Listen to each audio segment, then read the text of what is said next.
శ్రోతలకు నా హృదయపూర్వక నమస్కారములు. మన శ్రోతలలో ఒకరు ప్రశ్నను పంపడం జరిగింది. ఆ ప్రశ్న, ఎన్ని తెలిసిన మనిషి ఎందుకు అజ్ఞాన కార్యములు చేస్తున్నాడు, అంటే చెడ్డ పనులు చేస్తున్నాడు? మనిషిలోనే స్వతహాగా బుద్ధి అనేటువంటి విచక్షణా జ్ఞానము ఉన్నది అని పెద్దలు చెబుతున్నారు. ఉన్నదని మనకు తెలుస్తున్నది. మనిషి అనంత ఆత్మస్వరూపుడే. సృష్టి అంతా ఆత్మశక్తే, అదే దైవశక్తి. సృష్టి అంతా ఉన్నటువంటిది దైవశక్తే అని చెబుతున్నారు. అప్పుడు మనిషి మనసులో ఉన్న ప్రాణశక్తి కూడా దైవశక్తే, విశ్వశక్తే, ఆత్మశక్తే అని మీ శీర్షికలలోనూ మీరు చెబుతున్నారు. అప్పుడు మనిషి తాను కూడా శక్తిపరంగా ఆత్మశక్తి అయినప్పుడు అసలు తప్పులు ఎందుకు చేస్తున్నాడు, తప్పుల వైపు ఎందుకు వెళుతున్నాడు? మనిషికి ఇన్ని విషయములు తెలుసు కదా. ఇది వీరి ప్రశ్న. తెలుసు, ఈ పదాన్ని తీసుకుందాం. మనకు తెలుసు, అందరికీ తెలుసు, అన్నిటికీ తెలుసు. జంతువులకు కూడా కొంత తెలుసు. ఎందుకంటే తెలుసు అనేది లేకపోతే, తెలియటము అనేది లేకపోతే అసలు ఇక్కడ బ్రతకటం కుదరదు. ఇక్కడ ఉన్న అన్నిటికీ ఏదో ఒకటి తెలిసే ఉంటుంది ఉన్నదానికి. అయితే ఆయనకి ఏం తెలుసో మనకు తెలియకపోవచ్చు. అంతే. మనకు తెలిసింది మనకు తెలుసు, కానీ తెలుసు అనేది అన్నిటికీ తెలుసు, అందరికీ తెలుసు. దానికి జంతువులను చెప్పాను. అలాగే వృక్షాలు కూడా తీసుకోవచ్చు. రాళ్ళు రప్పల గురించి తెలియదు మనకి, కానీ వాటికి కూడా ఏదో తెలుసు. అది చైతన్య శక్తి. వాటి ఉపయోగాలు ఉన్నాయి, భూమి ఉపయోగాలు ఉన్నాయి, పంచభూతాల ఉపయోగాలు ఉన్నాయి. కానీ మనకు తెలిసినంత వరకు మనుషులకు తెలుసు, మనకు తెలుసు, ఏదో ఒకటి తెలుసు. అలాగే చెట్లకు కూడా తెలుసు, అందుకే ఎదుగుతున్నాయి. అవి ఎదగటానికి ఏవైనా అడ్డం వచ్చినప్పుడు పక్కకు వంగి మరీ ఎదుగుతున్నాయి. ఎటు ఎదగాలో కూడా వాటికి తెలుసు. నేల మీద పాకేటువంటి పాదులు అంటారు, పాకుతి. వాటికి పందిర్లు వేస్తూ ఉంటారు, పందిర్ల మీద పాకుతూ ఉంటాయి. మీరు గమనిస్తే ద్రాక్ష చెట్లన్నీ అలాగే ఉంటాయి. ద్రాక్ష చెట్లు, పొట్ల చెట్లు, బేర చెట్లు కొన్ని పాదులకు వస్తాయి, కొన్ని నేల మీద పాకుతాయి. కర్బూజాలు, పుచ్చకాయలు, దోసకాయలు ఇవన్నీ నేల మీద పాకుతాయి. అవి పాదులే, వాటికి పందిర్లు లేరు. కొన్ని మామూలుగా చెట్లు పైకి ఎదుగుతాయి. మామూలు చెట్లు చూడండి, కొబ్బరి చెట్లు, ఇంకా మిగిలిన అనేక పళ్ళ చెట్లు, మామిడి చెట్లు, జామ చెట్లు, ఇలా అనేక చెట్లు. ఎలా ఎదగాలో వాటికి తెలుసు. అడ్డం వస్తే తప్పుకొని ఎటు పాకాలో వాటికి తెలుసు. వాటికి తెలిసింది వాటికి తెలుసు. అది వాడి జీవితం. ఇలా తెలుసు అనే ప్రక్రియ కనపడుతూ ఉంటుంది మనకి. తెలిసినట్టుగా అవి జీవిస్తున్నాయి అని తెలుస్తూ ఉంటుంది మనకు. ఒక మొక్క పక్కకు వంగి వెళ్ళింది, ఒక మొక్కకి ఏదో అడ్డం వస్తే దాని పక్క నుంచి తప్పుకొని ఎదుగుతోంది.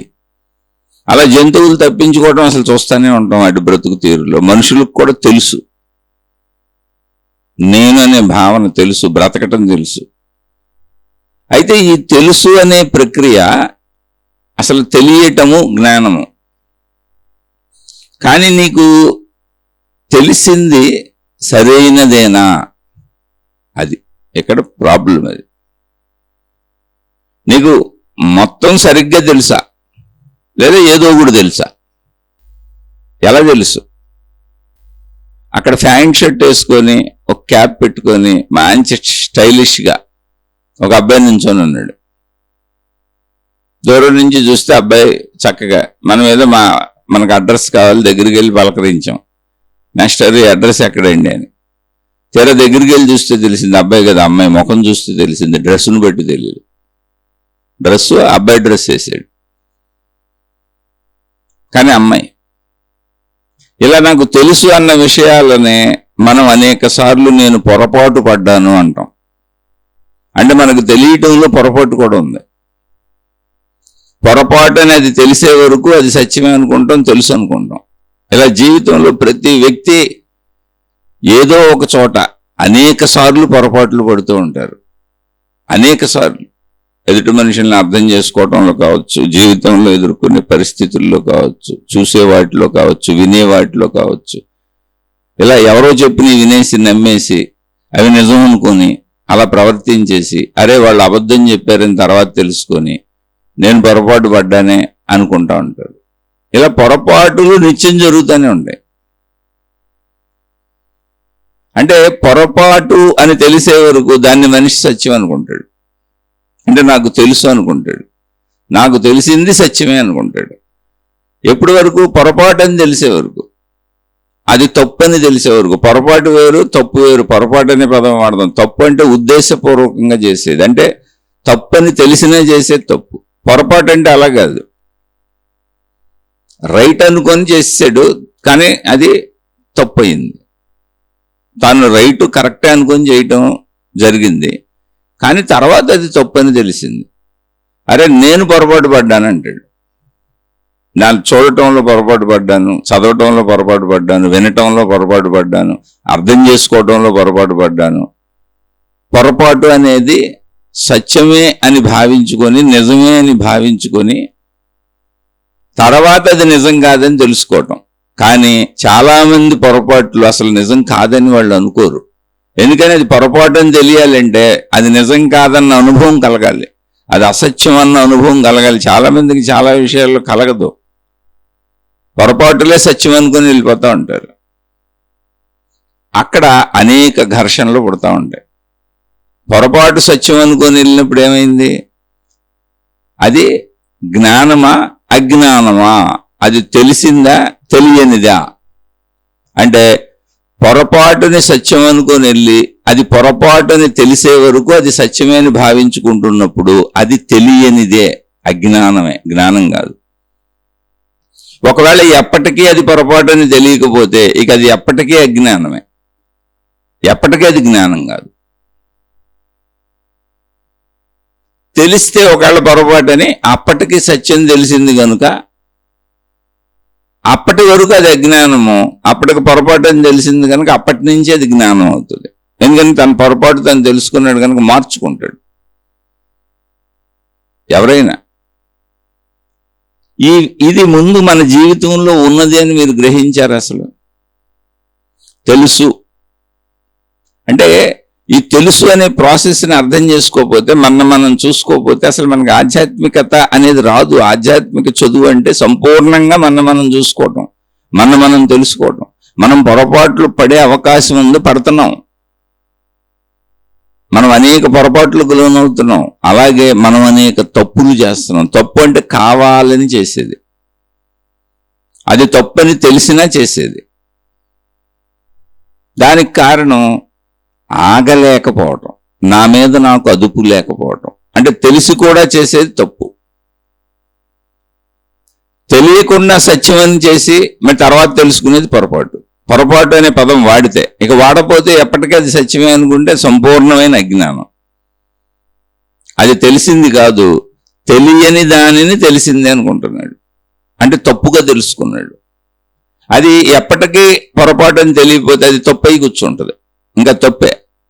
పొరపాటుని తెలిస్తేనే, పొరపాటుని తెలుసుకుంటేనే అజ్ఞానం జ్ఞానంగా మార్చుకోవడానికి అవకాశం ఉంది. తెలుసుకోకపోతే ఎప్పటికీ తప్పేది, ఇంకా తప్పులోకి వెళ్ళిపోయింది, మళ్ళీ అజ్ఞానంలోకి వెళ్ళిపోయింది, అంటే తెలియని స్థితిలోకి వెళ్ళిపోయింది. అంటే తెలియనిది కాదు, సత్యాన్ని ఇంకొక రకంగా తెలుసుకున్నావు, అసత్యాన్ని సత్యం అనుకుంటున్నావు.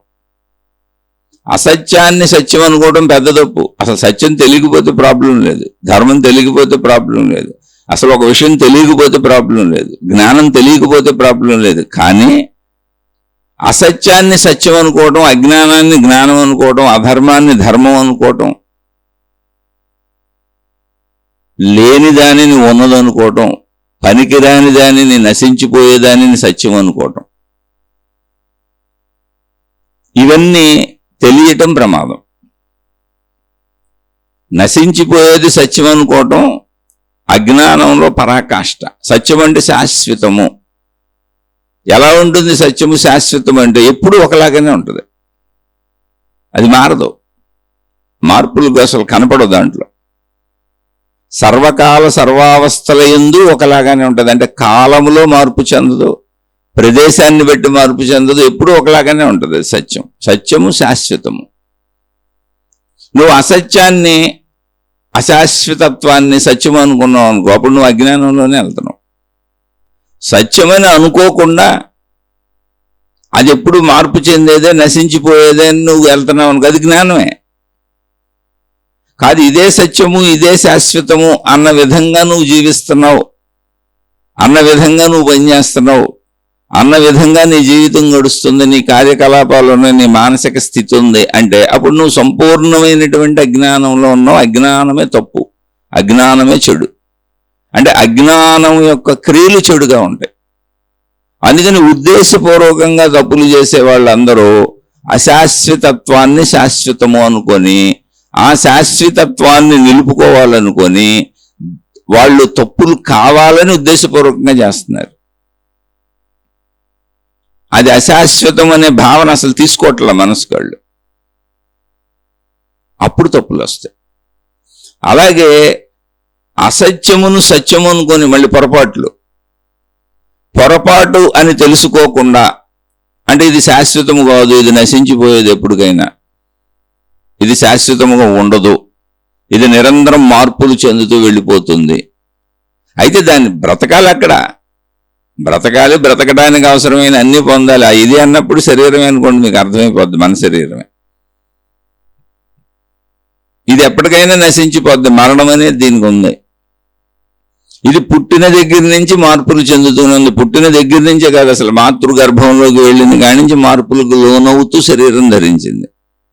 అది అసలు మారందే లేదు. అక్కడ సృష్టి అంతా మారిపోతూ ఉంటుంది. సృష్టిలో ఏది స్థిరంగా ఉండదు, స్థితంగా ఉండదు, శాశ్వతంగా ఉండదు. ఇంతకు ముందు లేదు, తర్వాత కాలంలో ఉండబోదు. ఇప్పుడు ఉన్నట్టు కనపడుతుంది, కానీ ఇప్పుడు చూసింది మళ్ళీ రేపు అలా ఉండదు, రేపుడికి మారిపోతూ ఉంటుంది. ఎప్పుడు కాలంలో అది మారిపోతూ ఉంటుంది, మార్పులకు లోనైపోతూ ఉంటుంది. ఇది అశాశ్వతము అంటే. అంతే తప్ప అది అక్కడ లేదని ఎవరు చెప్పట్లేదు అసలు. కానీ మనకి అది శాశ్వతంగా తెలుస్తుంది. నేను శాశ్వతం అనుకుంటున్నాం అంటే ఎందుకు అనుకుంటున్నాం అని అంటున్నానంటే, అలా అనుకున్న వాళ్ళే తప్పులు చేస్తారు. ఇది ఎవరికి వర్తిస్తుందంటే తప్పులు చేసేవాళ్ళకి. మనిషి ఎందుకు మారలేకపోతున్నాడు అన్నది ప్రశ్న అయినప్పుడు, అన్ని తెలిసినా మనిషి ఎందుకు మారలేకపోతున్నాడు అని ప్రశ్న అయినప్పుడు, ఆ తెలిసింది ఏదుందో, నేను ఈ శరీరం అని తెలిసింది ఏదుందో అది సత్యమే. ఎలాంటి సత్యము అంటే సంపూర్ణ సత్యము కాదు, పాక్షిక సత్యం, వ్యావహారిక సత్యం అంటారు దాన్ని. అంటే ఒక మాటలో చెప్పాలంటే అది అసత్యమే. వ్యావహారిక సత్యం సత్యం కాదు. ఇప్పుడు వ్యవహారం కోసం భాషలు తయారు చేసుకున్నాం. మనం మాట్లాడుకునే తెలుగు భాష ఈ తెలుగు ప్రాంతీయులకే, తెలుగు తెలిసిన వాళ్ళకే అర్థమవుతుంది. ఇది ఒకటే భాష ఉందా ప్రపంచం అంతా? ప్రదేశాలను బట్టి భాషలు మారిపోయినాయి, రాష్ట్రాలకు భాషలు మారిపోయినాయి. ఒకే భాషలో ఉచ్చారణలు అనేక ఉన్నాయి, ప్రాంతాలను బట్టి, అంటే ఉచ్చారణలు మారిపోయినాయి. భాషలు అనేకం ఉన్నాయి. ఇప్పుడు ఏ భాష సత్యమైన భాష అంటే అసలు భాషే సత్యం కాదు, అది వ్యావహారిక సత్యము. ఇక్కడ తెలుగు మాట్లాడాలి, కర్ణాటకలో కన్నడ మాట్లాడాలి, తమిళనాడులో తమిళం మాట్లాడాలి, మహారాష్ట్రలో మరాఠీ మాట్లాడాలి, పంజాబ్లో పంజాబీ మాట్లాడాలి, అలా ఒక చోట ఉర్దూ మాట్లాడాలి. అనేక ప్రాంతాలలో ఆ ప్రాంతీయతలో ఏ భాష ఉందో అది మాట్లాడాలి. కాబట్టి అది వ్యావహారిక సత్యం, అంటే ఆ ప్రాంతం వరకే సత్యం, అది శాశ్వత సత్యం కాదు.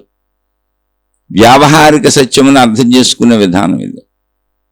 అందుకే మీరు ఎవరైనా మీ గురించి సంపూర్ణంగా తెలుసుకోకుండా మీ నడక, మీ నడత, మీ పనితీరు, మీరు జీవించే జీవన విధానము, మీ శరీర పనితీరు, ఇందులో ఏది సత్యము, ఏది వ్యావహారిక సత్యం. వ్యావహారిక సత్యము అసత్యము కిందే వస్తుంది, వ్యావహారిక సత్యము అజ్ఞానము కిందే వస్తుంది. దాన్ని సత్యము అని మీరు సంపూర్ణంగా అనుకుంటే అది తప్పు అవుతుంది. సత్యాంశ కలిగిందంటే అది ఎంతవరకు? ఈ పరిమితి వరకు. ఈ పరిమితి దాటితే అది అసత్యము. తెలుగు ప్రాంతమును దాటితే అదే తెలుగు భాష అసత్యము. కర్ణాటకలోకి వెళ్ళిపోయాం, అక్కడ తెలుగు మాట్లాడితే వాళ్ళకి అర్థం కాదు, వాళ్ళు మాట్లాడే కన్నడ మనకు అర్థం కాదు. అక్కడ సత్యం ఏంటి? కన్నడ సత్యము, ఇంకో చోట తమిళము సత్యము, ఇంకో చోట హిందీ సత్యము, ఇంకో చోట ఉర్దూ సత్యము. ఇలా సత్యములు మారిపోతూ ఉన్నాయి అప్పటికప్పుడు. సత్యము అంటే ఏంటి? అన్ని చోట్ల ఒకే రకంగా ఉండాలి. సత్యమునకు నిర్వచనం చెప్పారు, శాశ్వతము. సత్యము అనేది శాశ్వతము, శాశ్వతత్వము ఉన్నది సత్యము. శాశ్వతత్వం ఇప్పుడు తెలుగు భాషకు ఉందంటే ఇదిగో ఈ ప్రాంతంలో ఉంది, ఇంకో ప్రాంతంలో లేదు. అక్కడ కన్నడ ఉంది, దానికి శాశ్వతత్వం ఉందంటే లేదు. ఇంకో చోట తమిళం ఉంది. దానికి శాశ్వతత్వం ఉందంటే లేదు. ఇంకో చోట మలయాళం ఉంది. దానికి శాశ్వతత్వం ఉందంటే లేదు. ఇంకో చోట ఉర్దూ ఉంది. దానికి శాశ్వతత్వం ఉందంటే ఇంకో చోట మరాఠీ ఉంది, ఇంకో చోట పంజాబీ ఉంది, ఇంకో చోట ఇంగ్లీష్ ఉంది. మళ్ళీ ఇంగ్లీష్లో 3 రకాలు ఉన్నాయి. ఒక్కో దేశం బ్రిటిష్ ఇంగ్లీష్ ఉంది, ఇంకో ఇంగ్లీష్ ఉంది. అలా అనేక భాషలు ఉన్నాయి. అయితే ఆ భాషలు అసత్యములా అంటే కాదు, సత్యములా కాదు. అవి సత్యములు కాదు, అసత్యములు కాదు, వ్యావహారిక సత్యములు. అంటే ఆ ప్రాంతీయతలో ఆ వ్యవహారంకి మాత్రమే పనిచేస్తాయి, పక్కన పనిచేయవు. అసలు వాటి ఉపయోగం లేకపోగా మళ్ళీ ఇంకా ఇక్కడ మీరు గమనించాలి. అంటే మీ జీవన సరళి, మన జీవన సరళి మనం అర్థం చేసుకోవాలని స్పష్టంగా చెబుతుంది. ఇది అర్థం కాకుండా మనం ఎంత అయోమయానికి గురవుతున్నామో, ఇతరుల్ని ఎంత అయోమయానికి గురి చేస్తున్నామో తెలియాలంటే ముందు మన శరీరపు గ్రామరు, మన మనస్సు గ్రామరు, మన ప్రాణశక్తి, మొత్తంగా మన జీవితపు గ్రామరు తెలియాలి మనకి. పైపైన తెలియటం కాదు. చదువు రానివాడు కూడా తెలుగు భాష మాట్లాడేస్తారు. చదువు రాని వాళ్ళు కూడా ఆ ప్రాంతాలలో మాతృభాషని సహజంగా మాట్లాడేస్తారు. దానికి చదువుకి సంబంధం లేదు. కానీ చదువు రాని వాళ్ళు భాషను మాట్లాడగలరు, రాయలేరు. మాట్లాడగలరు, రాయలేరు. వాళ్ళు తెలీదు. మరి ఎందుకు మాట్లాడగలుగుతున్నారంటే వినికిడి చేత, పుట్టిన దగ్గర నుంచి అదే ప్రాంతంలో పుట్టి పెరిగారు కనుక వినికిడి చేత మాట్లాడగలుగుతున్నారు. అందుకని చదువు అనేది అత్యంత ఇంపార్టెంట్. అందుకని ఏ చదువు అత్యంత ఇంపార్టెంట్ అంటే మనం ధన సంపాదన చదువులు చదువుకుంటున్నాం, ప్రాపంచిక చదువులు చదువుకుంటున్నాం. అంటే ప్రపంచంలో ఎలా బ్రతకాలి, బస్సులు ఎలా ఎక్కాలి, రైళ్లు ఎలా ఎక్కాలి, రోడ్ల మీద ఎలా తిరగాలి, ఇళ్ళు ఎలా కట్టుకోవాలి, ఈ ప్రాపంచిక చదువులు మొత్తం. మనం వాడుకునే వస్తువులు కానీ, టీవీలు, సెల్ ఫోన్లు, కరెంటు అన్నీ ప్రాపంచిక చదువులే. దాన్ని ఎలా వాడుకోవాలి, అసలు స్విచ్ ఎలా వేయాలో చిన్నపిల్లడికి తెలియదుగా. స్విచ్ వేయడం నేర్చుకున్నాడంటే ప్రాపంచిక చదువే. నేర్చుకునేదంతా బిడ్డ పుట్టిన దగ్గర నుంచి మనిషి మరణించే వరకు సాగే జీవిత ప్రయాణంలో అనుభవిస్తున్నాను అనుకుంటున్నా, తెలుసుకుంటున్నాను అనుకుంటున్నా, బ్రతుకుతున్నాను అనుకుంటున్నా, జీవిస్తున్నాను అనుకుంటున్నా, మొత్తం తెలుసుకుంటుంది ప్రాపంచిక చదువు. తెలియటమే చదువు, జ్ఞానము. విషయాలు తెలుసుకోకుండా ఇక్కడ జీవించడం కుదరదు. అప్పుడే పుట్టిన పసిబిడ్డకి అది రోడ్డు అని తెలీదు. అది రోడ్డు అని, ఇది మట్టి అని, అక్కడ నడవాలని, ఈ రోడ్డు మీద వెళ్ళాలని, ఇక్కడ వాహనాలు వేసుకెళ్ళాలని, ఇది మన ఇల్లు అని, అది పక్కింటి ఇల్లు అని, మన ఇంటి మీదే మనకు అధికారం ఉంటుంది, పక్కింటి మీద మనకు ఏ అధికారం ఉండదని, పక్కింటి వాళ్ళు పెంచుకున్న చెట్లు కాయలు మనం కోసేయకూడదని, దాన్ని దొంగతనం అంటారని, మన ఇంట్లోవే మనం తినాలని, మన ఇంట్లో మనం తింటుంటే దాన్ని దొరతనం అంటారని, ఇంకొకళ్ళవి మనం దొంగిలించి అసత్యాలు మోసాలతో తింటే అది దొంగతనం అంటారని. ఇదంతా చదువే, మొత్తం చదువే. ఇదంతా భౌతికమైనటువంటి ప్రాపంచిక చదువు. ఆ చదువు కూడా సరిగ్గా చదువుకోని వాళ్ళు తప్పులు చేస్తారు. అది తప్పు అంటే. అది చదువుకోలేదు, ఏం చేస్తాం? విద్య లేని వాడు ఎంత పశువు అన్నాడు. అందుకని చదువు సరిగ్గా చదువుకో. ఏ చదువు? ముందు అసలు నిన్ను కూర్చుని చదువుకో. నువ్వు నీకు తెలియకుండా ప్రపంచం చదువుతానంటున్నావు. అసలు నువ్వు నీకు తెలుసా అంటే తెలుసండి. ఎందుకు తెలియదు? నేను ఈ శరీరం. భాషలు ఇందాక చెప్పుకున్నాం. తెలుగు ఇక్కడ చెల్లుతుంది, ఇంకో చోట చెల్లదు. అనేక భాషలు అనేక చోట్ల చెల్లవు. ఈ విషయం అందరికీ తెలుసు కదా. మరి అసలు ఇప్పుడు భాష సత్యమా అసత్యమా అంటే సత్యము కాదు, అసత్యమా అంటే కాదు, వ్యావహారిక సత్యము. అంటే తెలుగు ప్రదేశంలో అది వ్యావహారిక సత్యము తెలుగు భాష. కర్ణాటకకి వెళ్తే అసత్యము కాదు, అది గందరగోళం. దాన్ని అసత్యం అనడానికి కూడా కాదు, అర్థమైతే కదా అసత్యం పోని. ఆ గందరగోళం, అయోమయం. అసలు నేనేం చదువుతున్నానో వాళ్ళకి తెలియదు, వాళ్ళు ఏం చదువుతున్నారో నాకు తెలియదు. అంటే అజ్ఞానం కూడా సంపూర్ణంగా కాదు. పోనీ వీడు రాక్షసుడు, వీడు మంచోడు, వీడు చెడ్డోడు అని అర్థమైతే జ్ఞానం అనొచ్చు, అజ్ఞానం అనొచ్చు. గందరగోళం అది. దాన్ని అజ్ఞానం అనాలో లేదో కూడా తెలియని స్థితి అది. దానికి ఒక కొత్త పేరు ఏదైనా పెట్టాలి. ఆ కొత్త పేర్లు ఎక్కడ గ్రంథాల్లో సూచించబడలేదు. అయితే అజ్ఞానం చెప్పారు, లేకపోతే జ్ఞానం చెప్పారు. అయితే మంచి చెప్పారు, లేకపోతే చెడు చెప్పారు. అయితే దేవుడు చెప్పారు, లేకపోతే రాక్షసుడు అని చెప్పారు. అయితే మహాత్ముడు అన్నారు, లేకపోతే నీచుడు అన్నారు. కానీ ఇది మహాత్ముడు కాదు, నీచుడు కాదు, గందరగోళం. నేనేం మాట్లాడుతున్నాను అసలు వాళ్ళకి అర్థం కాదు. అది సత్యము కాదు, అసత్యము కాదు, అక్కడ గందరగోళం. వాళ్ళేం మాట్లాడుతున్నారు నాకు అర్థం కాదు. అంటే వ్యావహారిక సత్యాలు ఇంకో చోటుకి వెళ్ళేటప్పుడు గందరగోళాలు అయిపోయినాయి. ఎందుకని అయిపోయినాయి? అర్థం కావటం లేదు. ఎందుకు అవుతున్నాయంటే అర్థం కావట్లేదు. ఇదే ప్రాతిపదికన మనుషులతో తీసుకోండి. నువ్వు నీకు తెలుసు, వాళ్ళు వాళ్ళకి తెలుసు. నీ భార్య కావచ్చు, నీ భర్త కావచ్చు, నీ తల్లి కావచ్చు, నీ తండ్రి కావచ్చు, నీ అన్న కావచ్చు, నీ బిడ్డ కావచ్చు, నీ తమ్ముడు కావచ్చు. ఇది ఏమండి? ఇది మన జీవన గ్రామర్ సార్. మన జీవితానికి గ్రామర్ ఇది మూలం. ఇది తెలుసుకుంటే జీవితం హాయిగా సాగిపోద్ది. అంటే దుఃఖాలు ఉండవా, కష్టాలు ఉండవా, ఇబ్బందులు ఉండవా, ఇది తెలుసుకుంటే మనుషులు ఎదుటి మనుషులతో వచ్చేయన్ని మారిపోతాయా? భౌగోళిక పరిస్థితులు మారిపోతాయా? భౌతిక పరిస్థితులు మారిపోతాయా? నేను కష్టపడకుండా డబ్బు వచ్చేస్తుందా? శారీరక అనారోగ్యాలు రావా? అసలు ఇప్పుడు మనిషి పడుతున్న కష్టాలన్నీ ఉండవా అంటే అన్నీ అలాగే ఉంటాయి. ఏం మారవు. అసలు ఏ పరిస్థితులు మారవు, అన్నీ అలాగే ఉంటాయి. నువ్వు అలాగే ఎదుర్కోవాలి. ఇప్పుడు ఎలా జీవిస్తున్నావు అలాగే జీవించాలి. కానీ నా జీవితపు గ్రామర్ నాకు సత్యం తెలియటం వలన, నా గూర్చిన చదువు నేను చదువుకోవటం వలన, నా చదువులో సంపూర్ణంగా నేను పాస్ అయిపోతే, నా గురించి నాకు సంపూర్ణంగా అర్థమైతే, మనుషులందరూ ఇలాగే ఉంటారని అర్థమవుతుంది కనుక ఘర్షణలు రావు. నువ్వు శాంతిగా జీవిస్తావు. ఎందుకనంటే ఎదుటి వాళ్ళకి అర్థం అవ్వలేదని నీకు అర్థమవుద్ది. అది అజ్ఞానం కాదు. అజ్ఞానం అంటే కావాలని చేసే తప్పు. మంచి చెడు అంటే కావాలని చేస్తున్నావు నువ్వు. లేదా పొరపాటు అయితే మంచి అనుకొని చెడు చేసావు నువ్వు. ఇప్పుడు రోడ్డు మీద చాలాసార్లు నాకే జరిగింది, అనేక సార్లు జరిగింది, ఎవరికైనా జరుగుద్ది. అది రోడ్డు మీద ఏదన్నా వాహనం వేసుకెళ్తున్నాం, నేనే వాహనం వేసుకెళ్తున్నా, నాకు జరిగిందే చెబుతున్నా. నేను నడిచి వెళ్ళాను, వాహనాలు వేసుకొని వెళ్ళాను.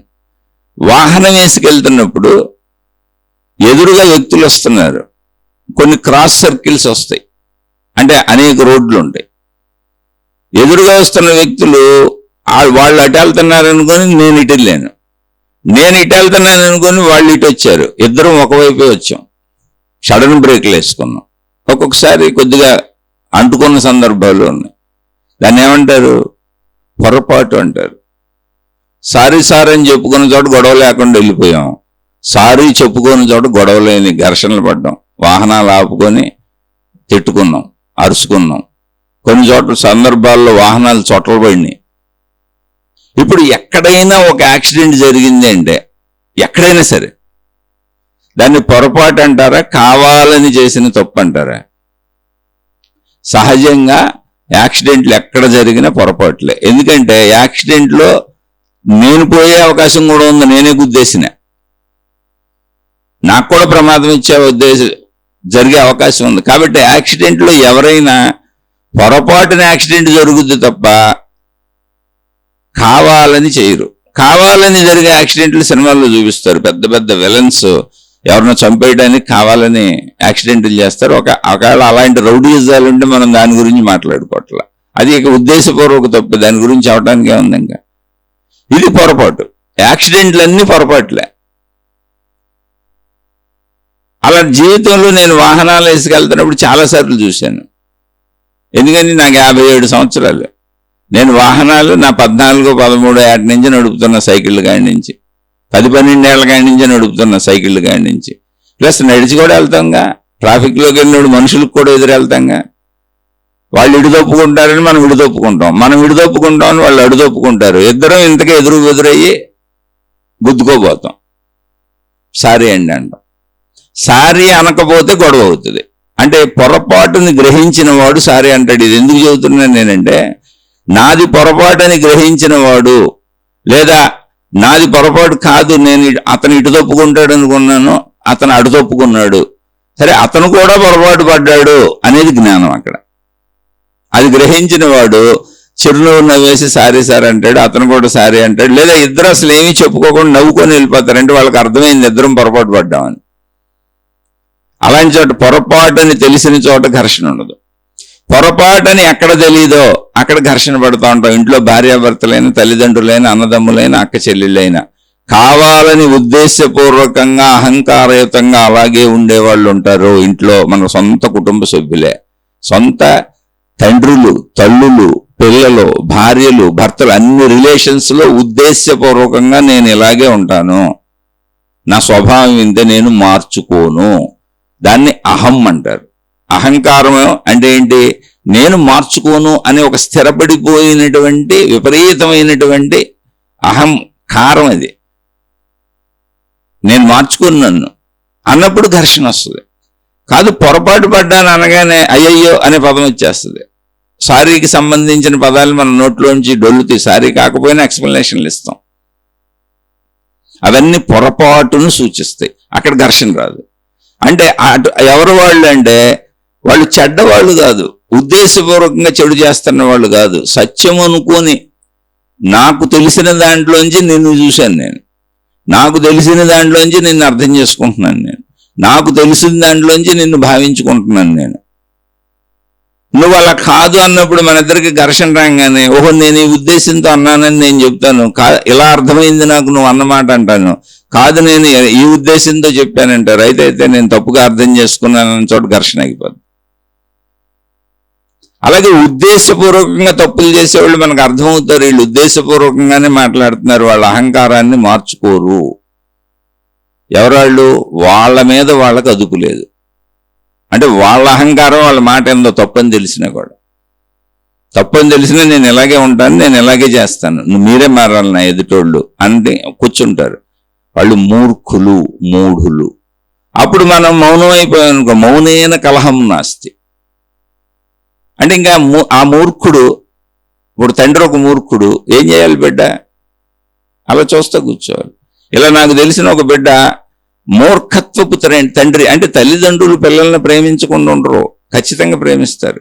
ఆయన చదివిస్తున్నాడు, అన్ని చేస్తున్నాడు, కష్టపడుతున్నాడు, పొద్దున్న సాయం దాకా ఆఫీసులకు వెళ్తున్నాడు. ఇద్దరు ఆడపిల్లలు, తల్లిదండ్రులు ఇద్దరు బ్రహ్మాండంగా పిల్లల్ని పెంచుతున్నారు. పిల్ల బీటెక్ వచ్చేసింది, మా అమ్మాయితో పాటు కలిసి చదువుకుంది. ఇంతకు ముందు అనేక శీర్షికల్లో చెప్పాను. కానీ ఆయనలో ఒక మూర్ఖత్వం ఉంది. ఏంటి అంటే నా పిల్లల భవిష్యత్తు నేనే నిర్మించగలను. ఎందుకని చిన్నప్పటి నుంచి నడవటం మనమే నేర్పాం, తినటం మనమే నేర్పాం, పాలు తాగటం నుంచి తల్లిదండ్రులు నేర్పారు, బిడ్డలకు తెలియదుగా. కానీ ఎదుగుతున్న బిడ్డలకి సొంత ఆలోచన వస్తుంది కౌమార దశ నుంచి అనే విషయాన్ని తండ్రి తీసుకోవట్లా, తల్లి తీసుకోవట్లా. చాలా మంది తల్లిదండ్రులు ఇలా ఉంటారు. వాళ్ళకి ఇష్టాలు ఏర్పడితే స్వీయ నిర్ణయాలు ఉంటాయని తీసుకోవట్లా. బీటెక్కి వచ్చిన పాపకే తనకి ఇష్టం వచ్చిన గ్రూపులో జాయిన్ అయింది. తండ్రికి ఆ గ్రూప్ ఇష్టం లేదు, ఇంకో గ్రూపులో జాయిన్ అవ్వమంటాడు. రోజు వాదన జరుగుతుంది. ఆ వాదన ఎంత స్థాయికి వెళ్ళిపోయిందంటే చదవటానికి డబ్బులు కట్టాల్సింది ఆయనే, ఈ పిల్లకి అవసరమైన అన్ని సమకూర్చాల్సింది ఆయన. సమకూరుస్తున్నాడు పాపం, ఆయన ఆ లోటేం చేయలే. కానీ తన అధికారాన్ని, పెత్తనాన్ని చూపిస్తున్నాడు. కానీ తనకి ఇంకా అసలు తాను స్వయంగా ఎగరలేనిటువంటి పక్షి వలె ఉన్నోళ్ళు చదువుకుంటున్న పిల్లలు. స్వయం సంపాదన లేదు, స్వయం ఇల్లు లేదు, తనకెవరో ఆధారత లేదు, ఈ తల్లిదండ్రులే ఆధారం. కానీ వాళ్లే అధికారం పెత్తనం చేస్తుంటే ఇప్పుడు ఏం చేయాలి? తన స్వేచ్ఛను హరిస్తుంటే తనకిష్టమైన చదువుతాను అంటే వద్దు, ఇంకో గ్రూపులోకి వెళ్ళమంటున్నారు. ఈ వాగ్వ్యవాదాలు జరిగినప్పుడు ఆ బిడ్డ ఇక ఎవరికి చెప్పుకోవాలో తెలియక ఒక బ్రిడ్జి మీద నుంచి నదిలోకి దూకేసి చనిపోయింది. అయితే చనిపోయిన బిడ్డకి తల్లిదండ్రులు ఏడవలేదంటే విపరీతంగా ఏడ్చారు. ఇప్పటికే ఆ తండ్రి పిచ్చోడైపోయాడు, నా పిల్లని నేనే చంపేసుకున్నాను. ఇప్పటికీ కూడా ఇది జరిగిపోయి 6-7 సంవత్సరాల పైన అయింది. ఇప్పటికీ కూడా నా బిడ్డను నేనే చంపుకున్నాను అని పిచ్చోడిలాగా తిరుగుతున్నాడు. కానీ అతను మూర్ఖత్వంతో ఉన్నాడు, మూఢత్వంతో ఉన్నాడు. ఇలా ఉంటే మన జీవితంలో అనేక పనులు. చేతులు కాలేక ఆకులు పట్టుకొని లాభమే ఉంది అని ఒక సామెత వేశారు. వీళ్ళు తప్పే, వాళ్ళు మూఢులు, మూర్ఖులు. ఇప్పుడు చనిపోయింది కాబట్టి బిడ్డ అమ్మాయి చనిపోయింది కాబట్టి బాధపడుతున్నాడు. కానీ బ్రతుకుంటే మళ్ళీ గ్రూప్ నా మాటే వినాలంటాడు. ఈ గ్రూప్ కాదు, ఏదైనా మొత్తం నా మాటే వినాలి, నేను చెప్పినట్టే వినాలనే తల్లిదండ్రుల్ని 100,000 లక్షల మందిని చూశాను. వాళ్ళ బాధలు పడలేక అవకాశం రాగానే తప్పించుకు వెళ్ళిపోతున్నారు పిల్లలు. వృద్ధాప్యంలో తల్లిదండ్రుల్ని వదిలేస్తున్నారని మనం దారుణంగా మాట్లాడుతూ ఉంటాం. అలా వదిలేసిన వాళ్ళు అందరూ కూడా వీళ్ళ బాధలు పడలేని వాళ్ళు. బాబోయ్ వీళ్ళు మన బ్రతకనివ్వరని చిన్నప్పటి నుంచి ఉంది. వాళ్ళ ఇష్టాలతోనే మనం బతకాలి. మన పెళ్ళాం పక్కలో మనం ఎప్పుడు పడుకోవాలో వాళ్ళు చెబుతారు, ఎప్పుడు కాపురం చేయాలో వాళ్ళు చెబుతారు, ఎంతమంది పిల్లలను కనాలో వాళ్ళే చెబుతారు, ఎప్పుడు లేవాలో వాళ్ళే చెబుతారు, ఏం తినాలో వాళ్ళే చెబుతారు. అసలు అటువంటి వ్యక్తితో నువ్వు ఉండగలవా? దానికంటే జైలు జీవితం హాయి. జైల్లో అన్ని వాళ్ళు చెప్పరు. ఆ గోడల మధ్యలో నువ్వు ఉంటే కొంత స్వేచ్ఛ ఉంది నీకు అక్కడ. ఇటువంటి తల్లిదండ్రులతో జీవించటం నరకము, అటువంటి యజమానితో జీవించటము నరకము. ఇటువంటి వాళ్ళు మన ఇంటిలో పెద్దలుగా మన మీద పెత్తనదారులుగా ఉంటే నరకము. అది భార్యో భర్త ఎవరో. కొన్ని ఇళ్లలో భార్య డామినేషన్ ఉంటుంది, భర్త సైలెంట్గా ఉంటాడు, అప్పుడు అతనికి నరకమే. కొన్ని ఇళ్లలో భర్త డామినేషన్ ఉంటుంది, భార్య సైలెంట్గా ఉంటుంది, అప్పుడు ఇతనికి నరకమే. ఇలా మనని అధికారయుతంగా చలాయించగలిగిన వాళ్ళు ఉన్న చోట నరకము. దానికి కారణం వాళ్ళు ప్రేమించకపోవడం కాదు, వాళ్ళు ప్రేమిస్తున్నారు ఎదుటి వాళ్ళని. కానీ నువ్వు నాకు నచ్చినట్టుగానే ఉండాలి, నేను చెప్పింది చేస్తేనే నువ్వు అభివృద్ధి చెందుతావు.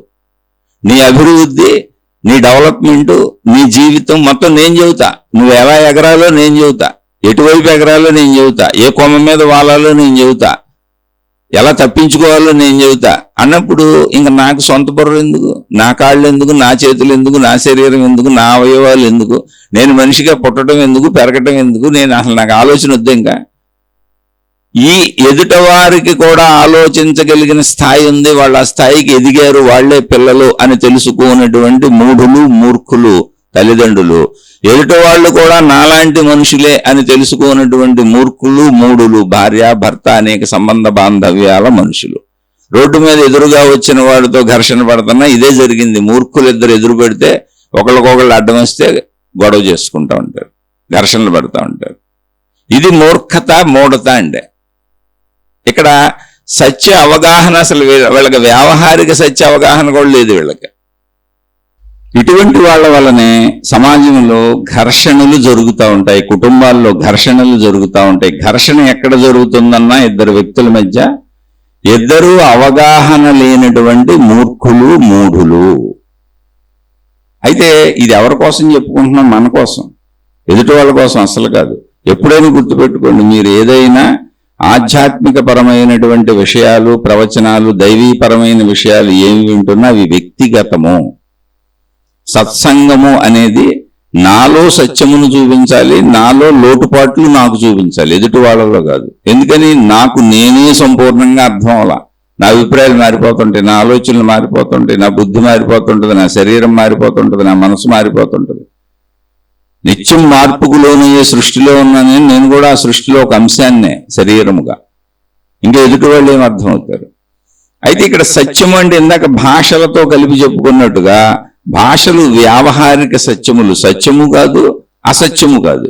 కానీ ఇవి సత్యము ఎక్కడ వరకు వ్యావహారిక సత్యము అంటే ఈ ప్రాంతంలో. ఓకే, అసలు అవన్నీ మాట్లాడుకున్నాం కదా. ఎందుకు అసలు భాష ఎందుకు? ఇప్పుడు సత్యావిష్కరణ జరుగుద్ది. భాష ఎందుకు అంటే భావ వ్యక్తీకరణకు. భావ వ్యక్తీకరణకు అనేక మంది అనేక భాషలు ఎంచుకున్నారు. భావ వ్యక్తీకరణలో ఏమున్నాయి? మనుషులందరికీ భావ వ్యక్తీకరణ ఒకటే, ఆకలి దప్పులు, ఈ శరీరానికి ఉన్న సమస్త అవసరాలు, ఈ శరీరానికి కలిగే సమస్త బాధలు భావాలు. శరీరపరంగా అందరికీ ఒకటే, అవే భావాలు ఉత్పన్నం అవుతాయి. అలాంటి భావాలే మనుషులందరికీ ఉత్పన్నం అవుతాయి. అంటే భావపరంగా మనిషి సత్యము తన భావాన్ని చెప్పాలనుకుంటున్నాడు. కానీ భాషపరంగా ఆ భావ వ్యక్తీకరణకు వచ్చేటప్పటికి వ్యావహారిక సత్యాలు అనేకం మారిపోయినాయి. అలాగే మన జీవితంలో కూడా మనం జీవిస్తున్న విధానం అసలు వ్యావహారిక సత్యమా, జ్ఞానమా, అజ్ఞానమా? అంటే మనం జ్ఞానము అంటే ధర్మంగా మంచిగా సత్యంగా జీవిస్తున్నాం, సింపుల్. అజ్ఞానము అంటే పూర్తిగా కావాలని తప్పులు చేస్తూ చెడుగా జీవిస్తున్నాం. అంటే తెలిసి చేసేటువంటి తప్పులు చెడులన్నీ అజ్ఞానం. ఇప్పుడు తెలిసి తెలియక అంటే తెలిసి తెలియక అంటే ఏంటి? నేను తెలుసుకున్నది సత్యం అనుకొని చేశాను, కానీ అది అసత్యమని అధర్మమని తర్వాత తెలిసింది అంటే అది పొరపాటు. అసలు ఇవేమీ కాకుండా ప్రతి చిన్న విషయానికి ఘర్షణలు పడుతున్నారు, ప్రతి వాళ్ళతో ఘర్షణ పడుతున్నారు. కొంతమంది రోడ్డు ఎక్కితే ఘర్షణ పడతారు, ఇంట్లో ఘర్షణ పడతారు, ప్రతి మాటకే ఘర్షణ పడతారు. వీళ్ళు మూర్ఖులు మూఢులు. అంటే గందరగోళం అని ఇందాక ఒకటి చెప్పుకున్నాం. గందరగోళం అంటే ఏంటి? ఈ ప్రాంతపు భాష మాట్లాడేవాళ్ళు ఇంకొక ప్రాంతకు వెళ్ళారు, తెలుగు వాళ్ళు కర్ణాటక వెళ్ళారు, వాళ్ళు తెలుగులో మాట్లాడుతున్నారు, అక్కడ వాళ్ళు కన్నడలో మాట్లాడుతున్నారు. ఎప్పటికీ వాళ్ళకి తేలదు, గందరగోళం. వీళ్ళది వాళ్ళకి అర్థమవుదు, వాళ్ళది వీళ్ళకి అర్థమవుదు. మూర్ఖులు మూఢులు ఎవరు అంటే ఇలా ఘర్షణలు పడేవాళ్ళు ఇద్దరు. మూర్ఖులు మూఢులు అంటే తెలియని భాషలో మాట్లాడుకుంటున్నారు, అందుకని ఘర్షణ పెరుగుతానే ఉంది. వాళ్ళని వీళ్ళు అర్థం చేసుకోవట్లేదు, వీళ్ళని వాళ్ళు అర్థం చేసుకోవట్లేదు, అసలు అర్థం చేసుకోవాలని అనుకోవట్లేదు. కానీ జ్ఞానము అర్థం చేసుకోవాలని అనుకుంటుంది. ఎదుటవాడు మూర్ఖుడని అర్థం చేసుకున్నా మనం ఆగిపోవచ్చు, ఎదుటవారు మూఢులని అర్థం చేసుకున్నా మనం ఆగిపోవచ్చు. ఎదుట వాళ్ళు కావాలనే అలా తప్పుగా ప్రవర్తిస్తున్నారు ఉద్దేశపూర్వకంగా మనం ఆగిపోవచ్చు. ఎదుటివారు నిజంగా మంచివాళ్ళు జ్ఞానయుతంగా ఉంటే అసలు ఆగాల్సిన అవసరం లేదు, అన్ని సాఫీగా సాగిపోతా ఉంటాయి. ఇప్పుడు మనం ఎక్కడున్నాం, మన గురించి మనకు తెలుసా? తెలుసు అనుకుంటున్నాం. ఈ శరీరం నేను తెలుసు, తెలిసే తప్పులు ఎందుకు చేస్తున్నారు? ఏం తెలుసు? ఎంత తెలుసు? అంతరంగంలో మన శరీర శాస్త్రము, మన మానసిక అంతరంగము, మొత్తం మన వ్యాకరణం మనకు తెలుసా? మన జీవిత వ్యాకరణం మనకు తెలుసా? ఏ తోచిన అక్షరాలు మాట్లాడేసుకుంటూ, తోచిన పదాలు రాసేసుకుంటూ, తోచిన వాక్యాలు అనేసుకుంటూ వెళ్ళిపోతున్న జీవితమా? సంపూర్ణంగా నీ ఎరుకలో నువ్వు అన్ని తెలుసుకొని జీవిస్తున్నావా? తెలుసు అంటే తెలియని దానిని, అంటే ఒక తప్పుని తెలుసు అనుకొని అలా వెళ్ళిపోతే అదే సత్యం అనుకుంటే, తర్వాత తెలుసుకుంటే పొరపాటు అని తెలుసుకుంటే అప్పటి నుంచి అన్న దాన్ని మార్చుకుంటావు, సత్యాన్ని మార్చుకుంటావు. అటువంటివి నీ జీవితంలో జరుగుతున్నాయేమో గ్రహించవా? నీ నడకలో, నీ నడతలో, నీ మాటలో, నీ చేష్టల్లో, నువ్వు పడే ఘర్షణల్లో, నీ కోరికల్లో, నీ ఆశల్లో, నీ అత్యాశల్లో, నీ జీవన పోరాటంలో, ఆరాటంలో పొరపాట్లు ఉన్నాయా? పొరపాట్లుంటే నువ్వు మారచ్చు, మారే అవకాశం ఉంది. కానీ తప్పులున్నాయా? కావాలని ఉద్దేశపూర్వకంగా చేస్తున్నావా? అయితే నువ్వు మారటమే కుదరదు. నిన్ను ప్రపంచంలో దేవుడు కాదు కదా, ఏ గ్రంథం కాదు కదా, ఏ గురువు కాదు కదా, ఏ మతం కాదు కదా, ఎవ్వరూ మార్చలేరు. ఎందుకని? నువ్వు మారకూడదు అనుకునే కావాలని చేస్తున్నావు. అప్పుడు నువ్వు మూర్ఖుడవు, మూఢుడవు, అజ్ఞానివి, చెడ్డవాడివి, చెడ్డదానివి అన్నీ వర్తిస్తాయి నీకు. ఎందుకని? కావాలని ఉద్దేశపూర్వకంగా చేస్తున్నావు. పొరపాటు అయితే గ్రహిస్తావు ఎప్పటికైనా. అయితే గ్రహించటానికి వీలు లేని పొరపాట్లు ఉంటాయి. అవి నా జీవితంలో చాలా జరిగినాయి. గ్రహించి సరి చేసుకోవటానికి వీలు లేని పొరపాట్లు నా జీవితంలో జరిగినాయి అన్నప్పుడు నా ద్వారా అయి ఉండొచ్చు, నాకు ఇతరుల ద్వారా అయి ఉండొచ్చు. మన అపార్థం చేసుకుంటా ఉంటారు కొంతమంది. ఎప్పటికీ నవ్వొస్తుంది అంతే. ఇక వీళ్ళ జీవితాలు ఇంతే, ఎప్పుడూ నెగిటివిటీలోనే బ్రతుకుతారు, అపార్థాలే చేసుకుంటారని వెళ్ళిపోతూ ఉంటాం.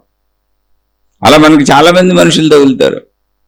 మనం నిజం సత్యంగా ప్రేమిస్తాం, వాళ్ళు అసలు మన ప్రేమ నటన అనుకుంటారు.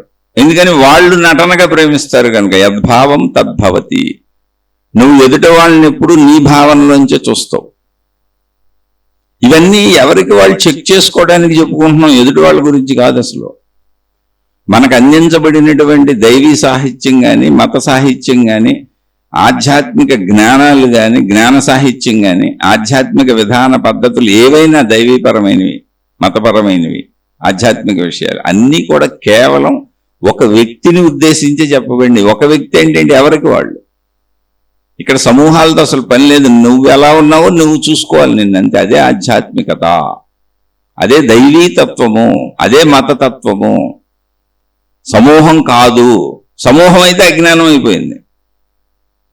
నేను మారిన ఎవరికో చెబుతూ ఉంటాను. ఇప్పుడు ప్రపంచంలో జరిగేదంతే అదే. అప్పుడు ఏమైంది? ఘర్షణలు వస్తాయి. ఘర్షణ ఎక్కడొచ్చింది? అక్కడ మూర్ఖులు ఉన్నారు, మూఢులు ఉన్నారు, కావాలని తప్పులు చేసే అజ్ఞానులు ఉన్నారు. ఇంకా మనం ఏం చేయగలం? అప్పుడు కావాలని చేసేవాళ్ళని మనం ఏం చేస్తాం? అందుకని ఎవరి మనసుని వాళ్ళు చెక్ చేసుకోండి. మన మనస్సు అహంకారపూరితంగా మూర్ఖంగా ఉందా, మూఢంగా ఉందా, నా గుణాలేంటి, నా బుద్ధులేంటి, నా స్వరూప స్వభావాలేంటి అని నువ్వు చూసుకున్నావా? నువ్వు మూర్ఖుడువో, మూఢుడువో, మూర్ఖురాలువో, మూఢురాలువో, అజ్ఞానములో సాగుతున్న అజ్ఞానివో నీకు తెలుసా? నేను ఈ శరీరం అని తెలియటం కాదు, నేను మాట్లాడే మాట ఏంటి ఆ మాట నీకు తెలుసా?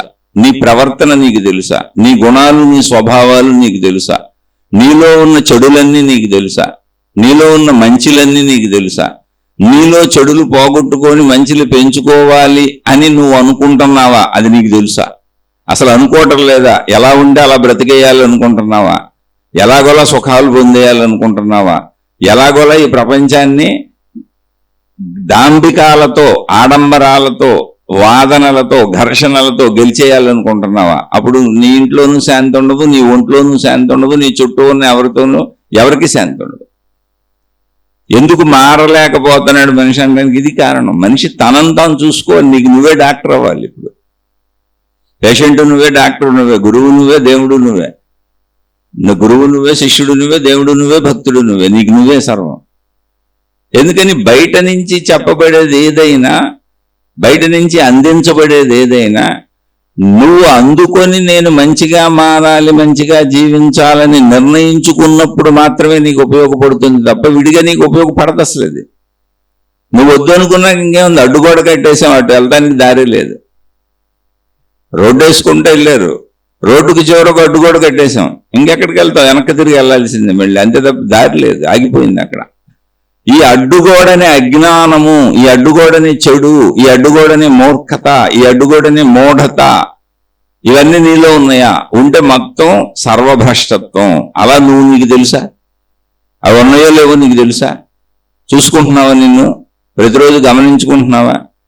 నువ్వు ప్రతిరోజు మెలకు వచ్చి మళ్ళీ గాఢ నిద్రపోయే వరకు చేసే పనులన్నింటిలో మూర్ఖత ఎంత, మూఢత ఎంత, అజ్ఞానం ఎంత, సత్యత ఎంత, అసత్యం ఎంత, ఇవన్నీ చెక్ చేసుకుంటున్నావా? ధర్మనడకలో మంచిగా వెళ్తున్నావో లేదో చూసుకుంటున్నావా? అసలు ఘర్షణ లేని జీవితం జీవిస్తున్నావా? ఇక్కడ ఘర్షణకి ఏమండి, ఎదుటి వాళ్ళు తప్పు ఉంటే ఏం చేయాలి అన్నారనుకో, ఎదుట వాళ్ళ తప్పు ఉందని తెలిసినప్పుడు ఎదుట వాళ్ళు మూర్ఖులని, మూఢులని, అహంకారులని, అజ్ఞానులని, రాక్షసులని, నీచులని, చెడ్డవాళ్ళని, వాళ్ళు మన ఇంట్లో మన సొంత వాళ్ళైనా సరే వాళ్ళు మారరు. వాళ్ళ అభిప్రాయాలు ఇంతే, వాళ్ళ ఆలోచనలు ఇంతే. ఇంక వాళ్ళు అలా స్థిరంగా బండరాయిలాగా ఉన్న హృదయం వాళ్ళదే అని నీకు తెలిసినప్పుడు నువ్వు ఆగిపోవాలిగా. నేను ఒక ఉలి తీసుకొని శిల్పిని ఆ శిలను చెక్కుతానని నువ్వు చేసే ప్రయత్నాలన్నీ ఘర్షణలే అవుతాయి. సత్యము తెలిసిన వాడు ఆగిపోతాడు, జ్ఞాని ఆగిపోతాడు. జ్ఞానులు మీరు ఎవరైనా చూడండి, మితంగా మాట్లాడతారు, స్థితంగా స్థిమితంగా ఉంటారు. ఎదుటవాడు ఎంత చెడ్డవాడైనా, ఎంత పొరపాట్లు చేసినా అలా స్థిరంగా స్థిమితంగా కూర్చుంటారు. దీనికి అనేక ఉదాహరణలు ఉన్నాయి. బుద్ధుడి మీద జరిగినటువంటి దాడులు ఎన్నో. తిరిగి ఒక్క పదాన్ని కూడా ఆయన ఉపయోగించలేదు. ఒకసారి కాదు, వందల వేల సార్లు ఆయన జీవిత పర్యంతము. అలానే పొగిడిన వాళ్ళు బోళ్ళు మంది ఉన్నారు. పొగిడిన వాళ్ళు, ఆయన అనుసరించిన వాళ్ళు, లేకపోతే దాడులు చేసేవాళ్ళు కూడా ఉండరుగా. ఎప్పుడైతే నీ కీర్తి పెరుగుతూ ఉంటుందో, నీ మంచితనం పెరుగుతూ ఉంటుందో, నువ్వు ఎప్పుడైతే నలుగురిలో మంచిగా గుర్తింపబడుతూ ఉంటావో చెడ్డవాళ్ళు నీ మీద దాడులు చేస్తారు. ఇది ప్రపంచ రీతి. అంటే మానవ స్వభావంలో ఉన్నటువంటి దౌర్భాగ్యం. ఆ దౌర్భాగ్యం మనలో ఉందా? లేదా బుద్ధ మనస్సు ఉందా? మనకి బుద్ధుడి మనస్సు ఉందా? ఇక్కడ మళ్ళీ బుద్ధుడిని నేను ప్రమోట్ చేయట్లా. బుద్ధుడిలో ఇంకొకళ్ళు ఎందుకు అవుతారు? ఒక బుద్ధుడే ఉంటాడు. మనం మారటానికి మనకు ఒక ఉదాహరణ కావాలి, ఒక గైడ్ కావాలి, మారి చూపించిన వాళ్ళు కావాలి, అలా ప్రవర్తించిన వాళ్ళు కావాలి. ఆ ప్రవర్తన చెబుతున్నా. అది నేను చదువుకుని, ఎందుకంటే గొప్పవాళ్ళు ఒకళ్ళు ఉన్నారేమో, నేను చదవలే వాళ్ళని. బుద్ధుడిని నేను చదివి అందుకని చెబుతున్నా. ఓ రమణ మహర్షి అలాగే ఉన్నారు, స్థిమితంగా, స్థిరంగా, స్థితంగా. ఒక్కళ్ళని కూడా తోలనాడటమే కాదు, ఏకవచనంలో అసలు సంబోధించలే ఎవరిని. జంతువులను కూడా మీరు అనే గౌరవపూర్వక బహువచనంలో సంబోధించారు. జంతువులను కూడా. మీరు ఇటువంటి వారి చరిత్రలు చదువుకోండి, నన్ను ఆ చరిత్రలు చెప్పమని అడగండి. ఆల్రెడీ చరిత్రలు వందల వేల పుస్తకాలు ఉన్నప్పుడు నేను ఎందుకు కొత్తగా చదవటం? మళ్ళీ అయిపోయి చదివేసుకోండి. ఆల్రెడీ ఉన్నాయి. ఎంతో మంది మహాత్ములు మహనీయులు వాళ్ళ గురించి చెబుతున్నారు. ప్రపంచం అంతా చాటింపు వేసేసారు వాళ్ళ గురించి. ఆ చాటింపు వినండి, మళ్ళీ ఇంకొకటి వచ్చి కొత్త చాటింపు వేయటం అక్కర్లా. అదే చాటింపు వేయాలి. నేను కూడా ఒకవేళ చెప్పాలనుకోండి, ఆ పుస్తకాలు చదివే చెప్పాలి. ఎవరో ఆ మహాత్ములు రమణ భగవానుల గురించి చెప్పిన ప్రవచనాలు వినే చెప్పాలి. నేను ఆకాశం నుంచి కొత్త విషయాలు ఎక్కడ తెస్తాను? ఆయన లేరుగా ఇప్పుడు శరీరంతో. ఆయన ఉన్నప్పుడు నేను లేనుగా. కాబట్టి వారికి సంబంధించి సమాచారం ఎన్ని రకాలుగా నిక్షిప్తం చేయబడిందో అదే చెప్పాలి. దాన్ని నేను చెప్పడం ఎందుకు? అది దొరుకుతుందిగా, చదువుకోండి. నేను ఎప్పుడైనా మన స్వీయ అంతరంగ చదువుకి, ఆధ్యాత్మిక చదువుకి, వ్యక్తిగత చదువుకి అవసరమైనప్పుడు ఉదాహరణల కింద నాకు తెలిసిన మహాత్ములు తీసుకొస్తాను. వాళ్ళని ప్రమోట్ చేయడానికి, వాళ్ళని ప్రచారం చేయడానికి కాదు. నేనెవరిని? వాళ్ళ స్థాయి అంతా నా స్థాయి అంతా. అసలు వాళ్ళని ప్రచారం చేయాలనుకోవడమే పిచ్చితనం. వాళ్ళని ప్రమోట్ చేయాలనుకోవడమే పిచ్చితనం. ఎంత పిచ్చితనమే ప్రచారం. నేను వాళ్ళని ప్రచారం చేయటం ఏంటి? దేవుణ్ణి ఆఫ్టర్ ఆల్ ఒక సామాన్య మానవుడు ప్రచారం చేయటం ఏంటి? అసలు నీ గురించి నీకు తెలిస్తే కదా దేవుడి గురించి తెలియటానికి. ప్రచారం కాదు నువ్వు చేయాల్సింది. దేవుణ్ణి తెలుసుకో సంపూర్ణంగా. ఎలా దైవత్వాన్ని పొందాడో ఆయన తెలుసుకో. ఎలా జీవన్ముక్తుడయ్యాలో తెలుసుకో. ఎలా రమణ మహర్షి అని పిలువబడ్డాడో తెలుసుకో. ఎందుకంటే ఆయన మనలాగా శరీరం ధరించి సామాన్య జీవితం గడుపుతూ సామాన్య మనిషిలా పుట్టి సామాన్యంగానే జీవించి చూపించి శరీరం వదిలిపెట్టెళ్ళి భగవాన్ రమణ మహర్షి అని పిలిపించుకోబడ్డారు. ఎందుకు భగవాన్ అయ్యారు? ఎందుకు భగవాన్ అని పిలిచారు? ఎందుకు మహర్షి అన్నారు? అది తెలుసుకో.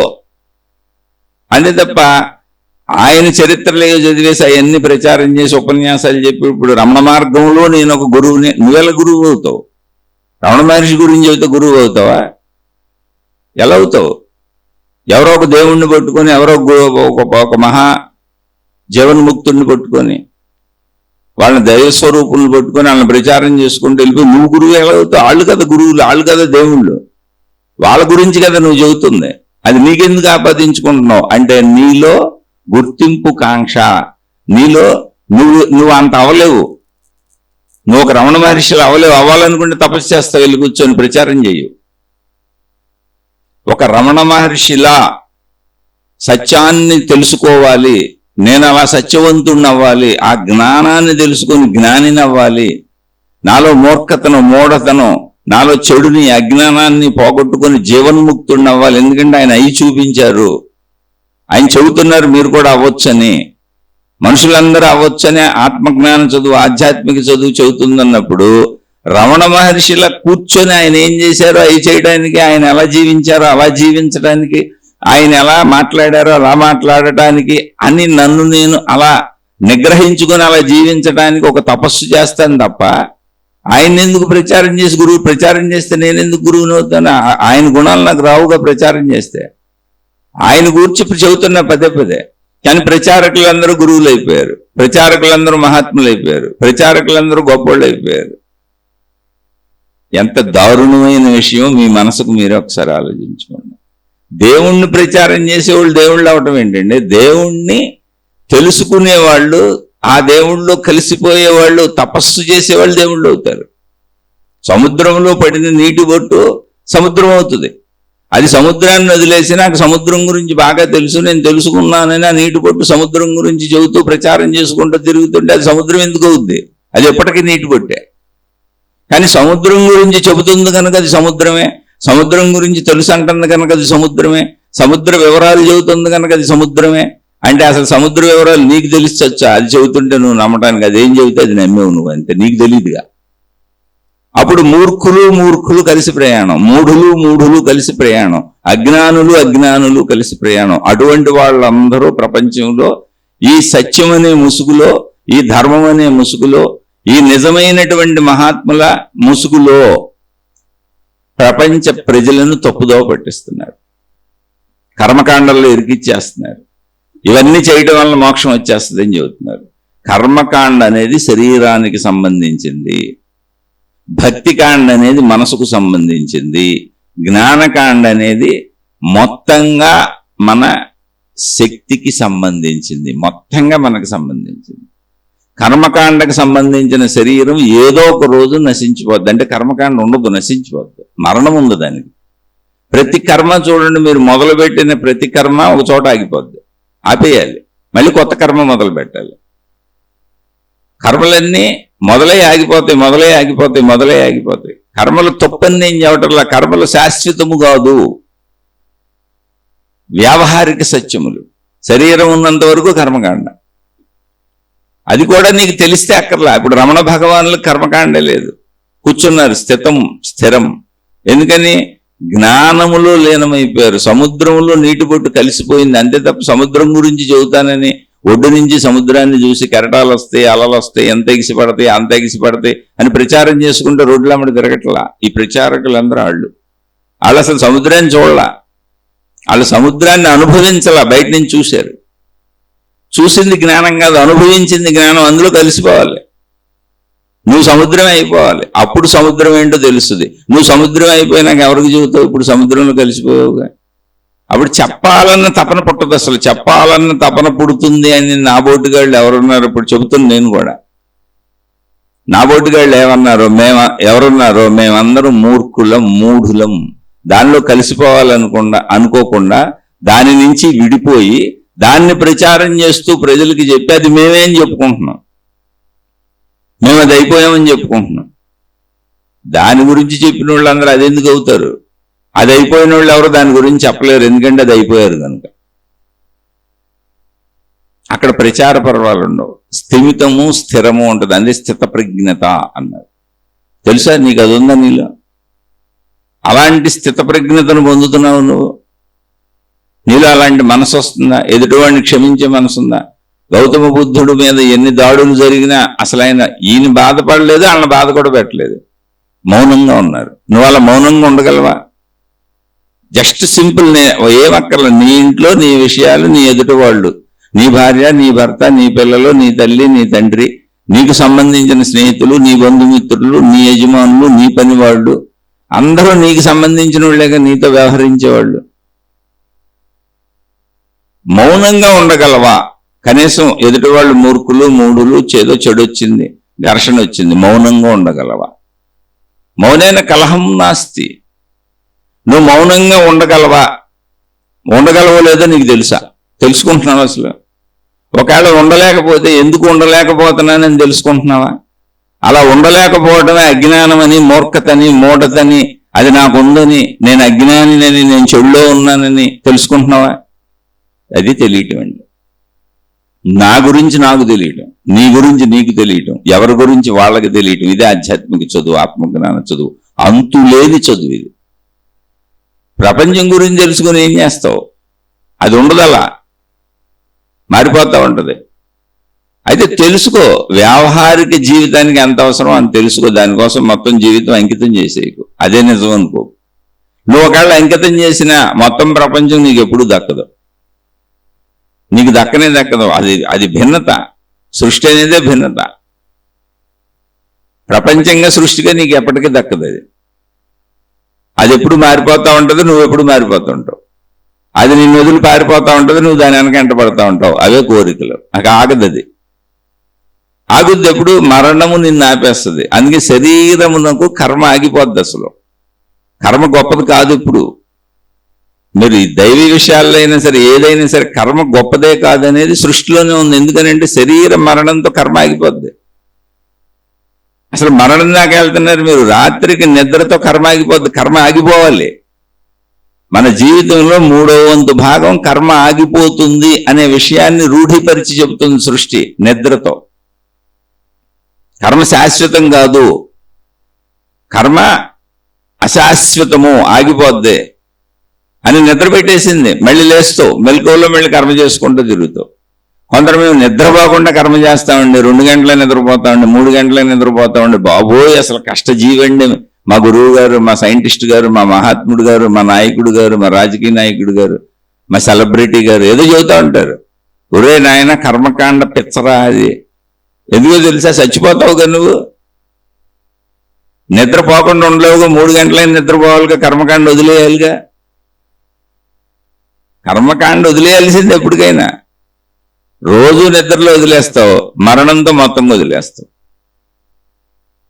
అంటే ఇది సృష్టి చెబుతున్న సాక్ష్యం ఏంటి అంటే, కర్మకాండ ఎంత అవసరమో అంత చేసి వదిలేయడం నేర్చుకో. నువ్వు దాని వెనక ఎంత పరిగెత్తినా అది నీకు దక్కదు అని. ఎందుకంటే దానికి అంతం ఉంది, కర్మకి అంతం ఉంది. ఇప్పుడు భోజనం చేయడం అనే పని మొదలు పెట్టాం అనుకోండి, కడుపు నిండగానే ఆపేయాలి కదా. మీరు ఏదైనా చూడండి, ఒక దృశ్యం సినిమా చూడటానికి వెళ్ళాం, అయిపోద్ది. కర్మ మొదలైందే అయిపోతుంది. శబ్దం, ఓ ప్రవచనం వినడం మొదలు పెట్టాం, అయిపోద్ది. ప్రవచనం మొదలైందే అయిపోతుంది. రుచి ఇందాక చెప్పుకున్నాం, కడుపు నిండగానే అయిపోద్ది. వాసనలో అదేదో సెంటు కొట్టుకున్నాం, అది కాసేపు ఉన్నంతసేపు వాసన ఉంటుంది, తర్వాత అయిపోద్ది. స్పర్శలు, స్త్రీ పురుష శారీరక సుఖమైనా సరే ఎంతసేపు అనుభవించగలను, దానికి పూర్తి అవటం అనేది ఉంది. మొదలు ఉంది, పూర్తి ఉంది. అన్నింటికి, కర్మలన్నింటికి పూర్తి ఉంది. నీ పంచేంద్రియాల అనుభవాలన్నింటికి మొదలు పూర్తి ఉంది. అలా మొదలై పూర్తి అయిపోయి అక్కడికక్కడికి నశించిపోతున్న కర్మలు వెనక పడుతున్నాం మనం కోరికల పేరుతో. కాదు, శరీరపరంగా ఎంత అవసరమో మినిమైజ్ చేసుకో, మ్యాక్సిమం మినిమైజ్ చేసుకో కర్మల్ని. అది జ్ఞానము. కాదు, కర్మల్ని పెంచుకుంటాను అంటే మానసికమైనటువంటిది పెరుగుద్ది. మానసిక ఆసక్తి భక్తి. అది భగవంతుడి మీద అయితే భక్తి, విషయాల పట్ల అయితే విషయాసక్తి. అది ప్రపంచంలో ఈడ్చుకుపోతా ఉంటుంది. నేను నీ శరీరం అలసిపోయినా కూడా ఈడ్చుకుపోద్ది. అవే కోరికలు, ఆశలు, అత్యాశలు, దురాశలు. ఇవన్నీ తెలుసా నీకు? నీ లోపల ఎలా ఉన్నాయో, ఎంత ఉన్నాయో, వాటి పర్సంటేజ్ ఏంటో, అసలు నువ్వు ఏడ్చబడుతున్నావా లేదా స్థిమితంగా ఉన్నావా, నీలో జ్ఞాన స్థిరత ఉందా, తెలుసా నీకు? తెలియటం అంటే ఇది. ఈ తెలియని వాళ్ళందరూ తప్పులు చేస్తారు. అలా నువ్వు నీకు తెలియాలి, అంత నువ్వు నీకు తెలియాలి. అంత నువ్వు నీకు తెలియటం కోసమే ఆధ్యాత్మికతలు ఇవన్నీ చెప్పబడుతున్నాయి అసలు విషయాలు. అలా నీకు నువ్వు తెలియాలి, నీకు నువ్వు అంతగా తెలియాలి. నువ్వు కోటాను కోట్లు సంపాదించావు, కానీ నువ్వు రోజు ఆహారం ఎంత తింటావు? లక్షాధికారైన లవణమన్నమే గాని మెరుగు బంగారమ్ము మింగబోడు. లేదండి నేను కోటేశ్వరుని, నాకు అన్నం వద్దు, వజ్రాలు మింగుతాను, బంగారం మింగుతాను, విలువైనవి తింటాను, నాకేం లోటు అన్నావు అనుకో, చచ్చి ఊరుకుంటావు. నువ్వు ఎవరైనా ఆహార పదార్థాలే తినాలి. అది కూడా ఎంత తినాలి? కడుపు ఎంత అవసరమో కడుపుకి అంతే తినాలి. మళ్ళీ నీకు శారీరక శ్రమ లేకుండా అధికంగా తిన్నావు అనుకో, పోతావు, అనారోగ్యాలు పాలైపోతావు. ఎంత తిన్నావో అంత కష్టపడాలి. అందుకని దాన్ని తగ్గించుకోమన్నాడు. శరీరం అనేదే అసలు తగ్గిపోద్ది, నశించిపోద్ది, ఉండదు. అది నిరంతర మార్పులకు లోనవుతుంది. అందుకని జ్ఞాన భావన పెరిగిన వాళ్ళు శరీర భావాలు తగ్గుతాయి. భావాలు తగ్గటం ఏంటి? కంటి చూపులు తగ్గిపోయి చెవినికిళ్ళు తగ్గిపోవటం కదా, అవి ఎలాగో వృద్ధాప్యంలో తగ్గిపోతాయి. శరీర కదలికలు, ఇప్పుడు ఘర్షణ పడుతున్నాం, మౌనంగా ఉంటాడు. ఎందుకని? జ్ఞానం కలిగినప్పుడు అర్థమవుతుంది ఎదుటి వాళ్ళు ఘర్షణకు వస్తున్నారు, వాళ్ళు పొరపాటున ఘర్షణకు రావచ్చు అపార్థం చేసుకొని, అదొక స్థితి. కావాలనే ఘర్షణకు రావచ్చు కోరికతో, అదొక స్థితి. అహంకారంతో ఘర్షణకు రావచ్చు కావాలనే, అదొక స్థితి. మూర్ఖత మూఢతతో మీదకు వచ్చేస్తుంటారు. ఇవన్నీ స్థితులు. ఇందులో ఏదైనా, ఏ స్థితి అయినా మౌనంగా ఉంటాడు. అంటే ఏంటి? శరీరాన్ని వాట్ల, ఘర్షణకి ఘర్షణ వాట్ల, మౌనంగా ఉంటున్నాడు. వాడొద్దంటే అన్నం తినడానికి వాడొద్దని కాదు, అన్నం తినడానికి వాడు. అన్నం తినడానికి కావలసినటువంటి ధన సంపాదనకు వాడొద్దని కాదు. భార్యాభర్తలు ఉంటే కాపురాలు చేయొద్దు, అలా వాడొద్దని కాదు. నీ పిల్లల్ని పెంచుకోవద్దని కాదు, నీ కుటుంబాన్ని వదిలేయమని కాదు. అనవసరాలకు వాడకుండా ఉంటున్నావా? ధనం, నీకు ఎంత ధనమో ఇదిగో ఎంత చాలు, నాకు ఇంకెందుకు, ఏం చేయను, ఎంత సంపాదించినా ఏం చేసుకుంటాను, చనిపోతాను కదా వదిలిపెట్టి. అలాంటి నియమితమైనటువంటి ఒక మానసిక స్థితి నీకు వచ్చిందా? అది జ్ఞానం. జ్ఞానం అన్ని చోట్ల నిన్ను ఆపేస్తుంది, కర్మను ఆపేస్తుంది. జ్ఞానం అంటే ఏంటంటే నువ్వు ఎంత కర్మ చేయాలో చెప్పి మిగిలిన కర్మను ఆపేస్తుంది. ఇప్పుడు ఘర్షణ వచ్చింది, కర్మ ఆపేస్తుంది. మౌనైన కలహం నాస్తి, నేను మౌనంగా ఉంటాను, నువ్వెన్నైనా మాట్లాడుకో, నువ్వెంతైనా గొడవ చేయి, నేను తిరిగి వాదించను అన్నప్పుడు ఘర్షణ ఎలాగో. రెండో వైపు నుంచి వాదన లేనప్పుడు ఘర్షణ ఆగిపోవాలిగా. అది ఇంట్లో అయినంత బయట అయినంత.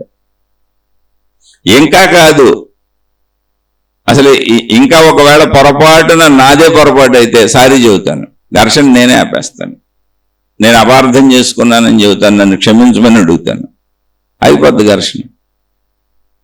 అలా జ్ఞానము కర్మను నియంత్రించి ఆపేస్తుంది. ఏంటి? శాంతియుతముగా, ధర్మయుతముగా.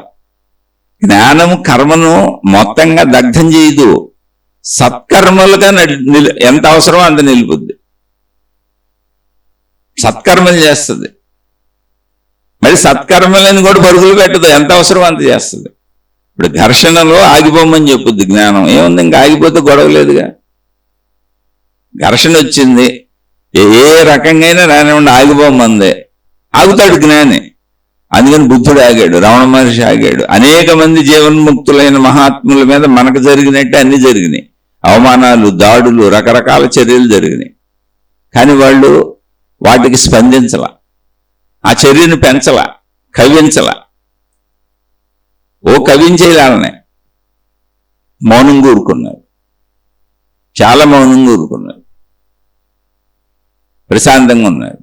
అవసరమైతే వాళ్ళ చేతులు ఓడిపోయారు. ఇప్పుడు ఒక అహంకారి, ఒక మూర్ఖుడు, ఒక రౌడీ, ఒక అజ్ఞాని, ఒక దుర్మార్గుడు నిరంతరం కవిస్తుంటే ఏం చేయాలి? బాబు నీ ముందు నేను ఓడిపోయాను, నన్ను క్షమించు, నేను చేతులు జోడించి పక్కకు తప్పుకొని వెళ్ళిపోవాలి. లేదంటే రౌడీలతో యుద్ధాలు నువ్వు ఎలా చేయగలుగుతావు? వాళ్ళు ఆల్రెడీ రౌడీలు, దుర్మార్గులు, వాళ్ళు వస్తున్న దారే తప్పు దారి, వాళ్ళు వెన్నుపోట్లు పొడుస్తారు. ధర్మయుద్ధాలు కాదు అవి, ధర్మంలో అసలు యుద్ధమే జరగదు. అది ఇంట్లో మనోళ్ళైనా సరే. అలా మూర్ఖంగా మూఢంగా మాట్లాడేది భార్య అయినా, భర్త అయినా, తల్లి అయినా, తండ్రి అయినా, అన్నైనా, తమ్ముడైనా చూసూరుకో, మౌనైన కలహం నాస్తి. ఇది తెలుసా నీకు? ఈ స్వభావం నీకు ఉందో లేదో తెలుసా? నువ్వు ఇలా ఉండగలవా? ఇలా ఉండగలను నేనని తెలుసుకున్నావా? పోనీ ఇలా ఉండడానికి ప్రయత్నించాలని తెలుసుకున్నావా? ఇలాంటి ఉండగలిగిన స్థితి నీలో ఉందో లేదో తెలుసుకున్నావా? అది జ్ఞానం, అది ఆధ్యాత్మిక చదువు, ఆత్మజ్ఞాన చదువు. జీవితం అందరికీ ఒకలాగానే నడుస్తుంది. మనం దేవుళ్ళని ఆరాధిస్తున్న వాళ్ళకి జీవితం అలాగే నడిచింది. మనం గురువులు, మహాత్ములు అంటున్న వాళ్ళకి జీవితం అలాగే నడిచింది. అంటే మానవ శరీరం ధరించిన ఎవరికైనా జీవితపు తీరుతెన్నులు ఒకటే, సృష్టి తీరుతెన్నులు ఒకటే. ఆ నియమాలు ఏమీ మారవు. జ్ఞానము చేత వాళ్ళ ప్రవర్తన మారుతుంది. నేను గొడవ పడినప్పుడు మీరు నాతో ఎలా గొడవ పడగలుగుతారు? మీరు గొడవకు వచ్చారు, నేను మాట్లాడట్ల మౌనంగా ఉన్నా. మీరు భరించలేక నన్ను 2 పీకారు, అయినా కూడా నేను మౌనంగా ఉన్నా. ఏం చేస్తారు? వెళ్ళిపోతారు మీరు. ఎలా గొడవ పెరగదు కదా. ఇంట్లో అయినంతే. ఇంట్లో వాళ్ళు 2 పీక్కపోవచ్చు. లేదు పెద్దవాళ్ళు, తల్లిదండ్రులు లాంటి వాళ్ళు అయితే మనం మౌనంగా ఉంటే కూడా 2 పీకొచ్చు. అప్పుడు కూడా మౌనంగా ఉంది, ఇంకా అంతకంటే ఎక్కువ ఏం పీకుతారు? లేదా ఒక మూర్ఖుడు, మూఢుడైనటువంటి భర్త అయితే 4 పీకొచ్చు భార్యని. ఎందుకంటే అలాంటి వాడిని కూడా చూశాను నేను. నాకు వరుసకి అక్క అవుతుంది, కజిన్ సిస్టర్, చాలా పెద్ద వయసు వాళ్ళు, వరుసకి అక్క అవుతారు. అంటే నేను చెబుతుంది ఒక 30 ఏళ్ల క్రితం విషయం, 30 కాదు 40 ఏళ్ల క్రితం విషయం. ఇప్పుడు నాకు 57 ఏళ్ళు. నా చిన్నతనంలో వాళ్ళ ఇంటికి వెళ్ళేవాడిని, ఇంకా గ్రహించేవాడిని, అక్కడ పరిస్థితులు గ్రహించేవాడిని. ఆ వయసు ఉంది. వాళ్ళందరికీ ఏదో అవసరాలకు ఉపయోగపడేవాడిని. కూరగాయలు తెమ్మంటేను, ఏదో తెచ్చిపెట్టమంటే వెళ్ళేవాడిని, అప్పుడప్పుడు తెచ్చిపెట్టేవాడిని, పలకరించేవాడిని. వరుసకి అక్క అవుతుంది ఆవిడ. నాది చాలా చిన్న వయసు, వాళ్ళది చాలా పెద్ద వయసు. అప్పటికి వాళ్ళకి 35-40 ఏళ్ళు ఉంటే వరుసకి అక్క అవుతారు. కొంచెం అక్కడ అప్పుడు మాకు అనుబంధం అంటే బాగా దగ్గరగా ఉన్న ఇళ్ళు, ఒకే ఊళ్ళో ఉన్నాం. అనుబంధం ఎక్కువ ఉందంటే వాళ్ళకి పనులకి చిన్నపిల్లవాడిని నేను వాడుకునేవాళ్ళు, ఏదో అంటే నేను చేసి పెట్టేవాడిని. ఆవిడ భర్త విపరీతమైనటువంటి తాగుబోతు. అంటే తాగకపోతే చాలా మంచోడు. అతను నాకు పరిచయమే, సంవత్సరాల పర్యంతము పరిచయం. నన్ను ఎప్పుడు ఒక్క మాట కూడా అనలేదు, తాగి ఉన్నా కూడా అనలేదు. కానీ భార్య దగ్గర ఎలా ఉండేవాడో ఇంట్లో చెబుతున్నా. 2 ఆడపిల్లలు వాళ్ళకి. అతను ఎంత శాడిస్ట్ అంటే తాగేసినప్పుడు, తాగినప్పుడు మామూలుగా ఉంటాడు. మరి కావాలనే చేస్తారు కదా. తాగుబోతులు లారీ కింద పడరు, బస్సు కింద పడరు, రోడ్ల మీద చక్కగానే ఇంటికి ఊగినా తూగినా చక్కగానే వెళ్తారు. వాళ్ళకి ప్రమాదాలు తెచ్చుకోరు, కరెంటు వైర్లు ముట్టుకోరు. చిత్ర విచిత్రంగా కావాలని ఉద్దేశపూర్వకంగా ప్రవర్తిస్తారని తెలుస్తుంది. అతను తాగేసి, అంటే వాళ్ళకి బాగా ఆస్తిపాస్తులు ఉన్నాయి, ఏ పని చేయడు. విపరీతమైనటువంటి ఆస్తిపాస్తులు ఉన్నాయి వాళ్ళ తల్లిదండ్రులకి. అన్నదమ్ముల్లో ఇతను ఒకడు. వెళ్ళి డబ్బులు తెచ్చుకుంటాడు అంతే. తాగుతా తిరుగుతూ ఉంటాడు, మళ్ళీ అయిపోయినాక వెళ్ళి డబ్బులు తెచ్చుకుంటాడు. ఇతను వాటానే బోల్డ్ ఉంది అసలు. సరే ఏదో ఈయనిచ్చి వివాహం చేశారు. ఇక వాళ్ళు కూడా ఇతన్ని తోలేశారు. ఈ గొడవలు తాగి తందనాలు గొడవలు చేస్తుంటే ఇంటికి రావద్దని తోలేశారు. డబ్బులు కూడా ఇవ్వటం కట్టడి చేస్తే అతను ఎంత దుర్మార్గుడంటే లారీలేసుకెళ్ళి వాళ్ళ తల్లిదండ్రుల ఇంట్లో సామాన్లు తెచ్చుకొని అమ్మేసుకునేవాడు. ఈ అల్లరి ఎందుకని వాళ్ళు డబ్బులు ఇచ్చేసేవాళ్ళు. అతని వాట నా వాట నాకు అతని వాటాలోంచి ఇచ్చేసేవాళ్ళు. అతను ఎలా ఉండేవాడంటే చాలా చిత్రమైన వ్యక్తి. ఇంట్లో నట్టింట్లో ఇంటి మధ్యలో నేల మీద రెండుకెళ్ళేవాడు. అంటే మల విసర్జన చేసేవాడు. ల్యాబరేటరీ అక్కడే ఒకటి పోసేసేవాడు. అవన్నీ భార్యని ఎత్తి క్లీన్ చేయమనేవాడు. అదొక విపరీతమైన శాడిస్ట్. ఆవిడ అలాగే భరించేది. సిగరెట్లతో ఆవిడకి కాల్చిన సందర్భాలు ఉన్నాయి. సిగరెట్లు పెట్టి కాల్చేవాడు. చిత్ర విచిత్రమైనటువంటివి చేసేవాడు. వండిన అన్నాలన్నీ పారపోసేవాడు. తినటానికి ఏమీ లేకుండా పిల్లల్ని ఆమెని నుంచోబెట్టేవాడు. చేతులు కట్టుకుని నన్ను అడగండి, నేను ఏమైనా తెస్తాననేవాడు. ఏంటి తాగి చిత్ర అసలు ఒక రకంగా చెప్పటానికి మీరు ఆలోచించండి. వాడు ఎంతటి సైకోలా ప్రవర్తించేవాడంటే ఇంట్లో మల విసర్జన చేసి నట్టింట్లో అక్కడే మూత్రం పోసి భార్యని ఎత్తి రోజు పారబోయమనేవాడు. తాగి ఉన్నప్పుడే చేష్టలు చేస్తాడు. మరి తాగి లేనప్పుడు మళ్ళీ చాలా చక్కగా ఉంటాడు. తలకాయ ఉంచుకెళ్ళిపోతాడు. మళ్ళీ తాగి ఉన్నప్పుడు కూడా ఇంట్లో భార్యని ఆ పిల్లల దగ్గర భార్యనే అహింస పెడతాడు. ఎవరి జోలికి వెళ్ళాడు. తాగి ఉన్నప్పుడు బోల్డ్ సార్లు నన్ను చూశాడు. నేను వెళ్ళాను. నన్ను ఏమండి అసలు ఎవరినేమండి, బయట ఎవరినేమండవు. ఎందుకనంటే బయట వాళ్ళు కొడతారనో తిడతారని భయం ఉంది అడిగా. వాడు అనేదంతా భార్యని లేదా వాళ్ళ తల్లిదండ్రుల దగ్గరికి వెళ్ళి వాళ్ళ మీద పడి డబ్బులు లాక్కొస్తా ఉంటాడు. వాళ్ళు నానా ఇబ్బందులు పెడతాడు అక్కడ అన్నదమ్ముల్ని వాళ్ళ తల్లిదండ్రులు. కానీ చాలా పెద్ద కుటుంబం వాడది. అంటే ఇదంతా ఎందుకు చెబుతున్నానంటే ఇంత దారుణమైన చర్యలు ఉన్న మనుషులు వాడు కూడా నాకు అన్ని తెలుసు అని చెబుతా ఉంటాడు. నాకు తెలుసు అని ఆడు కూడా ఆడికి తెలుసు. ఎలా తెలియటం ఆ జీవితం. అందుకని మనని మనం నిరంతరం చెక్ చేసుకుంటూ సమాజంలో, సమూహంలో, కుటుంబంలో బతుకుతున్నాం కనుక నేను అసలు ఎలా ఉన్నాను అని కదా మనం తెలుసుకొని మొదలవ్వాలి. ముందు మనకు తెలియాల్సింది మన గురించి. మనం దేవుడి గురించి తెలుసుకుందాం, మతం గురించి తెలుసుకుందాం, గురువు గురించి తెలుసుకుందాం, లేదా ప్రాపంచిక విద్యలు తెలుసుకుందాం, ప్రపంచంలో డబ్బు సంపాదన తెలుసుకుందాం. అవై పరిగెత్తాం.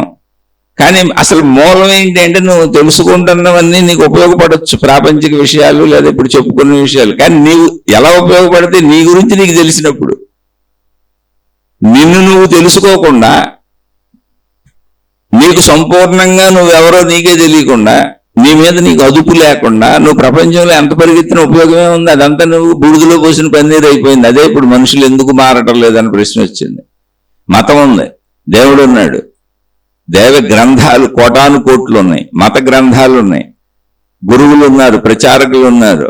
ఈ గ్రంథాలని జ్ఞానాన్ని అందిస్తూ జీవన్ముక్తులై సజీవంగా జీవించి చూపించినటువంటి జీవన్ముక్తులైన యోగులు, ఋషులు, మునులు ఎంతోమంది ఉన్నారు. ఈ అందరి జ్ఞానం ప్రపంచానికి అందుతుంది. అలాగే ప్రాపంచిక విద్యలు ఎన్నో ఉన్నాయి.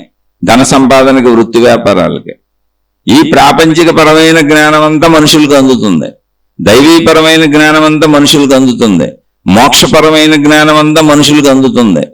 కానీ మనుషులు ఎందుకు మారటం లేదు, ఇలాగే ఎందుకు ఉంటున్నారు, అనేక మంది ఎలాగే ఎందుకు ప్రవర్తిస్తున్నారు, ఆఖరికి దేవుడు ముసుగులో కూడా ప్రజల్ని ఎందుకు మభ్యపెట్టి మోసం చేస్తున్నారు అంటే మనిషి గురించి మనిషికి తెలియదు. మొత్తం తెలుసుకుంటాడు, మతాలు తెలుసుకుంటాడు, దేవుళ్ళు తెలుసుకుంటాడు, వాదోపవాదనలు పెడతాడు. మనకు సోషల్ మీడియాలో చూడండి డిబేట్లు ఎంతమంది వచ్చేస్తారు డిబేట్లకి. అది దేవుళ్ళ పరమైన విషయాలు ఏమైనా ప్రాపంచిక విషయాలైనా అందరూ జ్ఞానులే. ఉపన్యాసాలు దంచేస్తుంటారు. సోషల్ మీడియా అంతా ఉన్నోళ్ళంతా జ్ఞానులే. అయినా ప్రపంచం తప్పుదోవలోనే ఎందుకు వెళ్తుందంటే మనుషులేక తప్పులు చేసేది. ప్రపంచం తప్పుదోవలు వెళ్ళటం ఏంటంటే మనుషులు తప్పుదోవలు వెళ్ళటం. ఎందుకు ఘర్షణలు పోలేదు? కుటుంబంలోనే ఎందుకు అసలు ఘర్షణలు పోలేదు? తల్లిదండ్రులు పిల్లల మధ్య ఘర్షణలు ఎందుకు వస్తున్నాయి? భార్యాభర్తల మధ్య ఘర్షణలు ఎందుకు వస్తున్నాయి? ఇంతకంటే దగ్గర సంబంధాలు భూమి మీద లేవు కదా. ఇంతకంటే మనం బాగుండాలని కోరుకునే సంబంధాలు భూమి మీద లేవు కదా. ఇవే కదా మనం బాగుండాలని కోరుకునేవి, ఇవే మనకు అతి దగ్గర సంబంధ బాంధవ్యాలు, ఇవి ఇక్కడే ఘర్షణ పడుతున్నాం కదా. ఇంకా అప్పుడు బయట ఎలా ఉంటాం? మరి ఎందుకని ఈ దుర్మార్గత్వాలు, ఈ అజ్ఞానము, ఈ మూఢత్వము, ఈ మూర్ఖత్వము పోవట్లేదు తెలుసా? అలా నీకు తెలుసా? అది ఎందుకు పోవట్లేదు నీలో నీకు తెలుసా? ఎదుటోళ్ళు కదా, నీలో నీకు ఎందుకు పోవట్లేదు తెలుసా? ఎందుకు పోవట్లేదంటే మొత్తం బూడిదలో పోసిన పన్నీరు అయింది. ఎందుకనంటే మూలము నేను.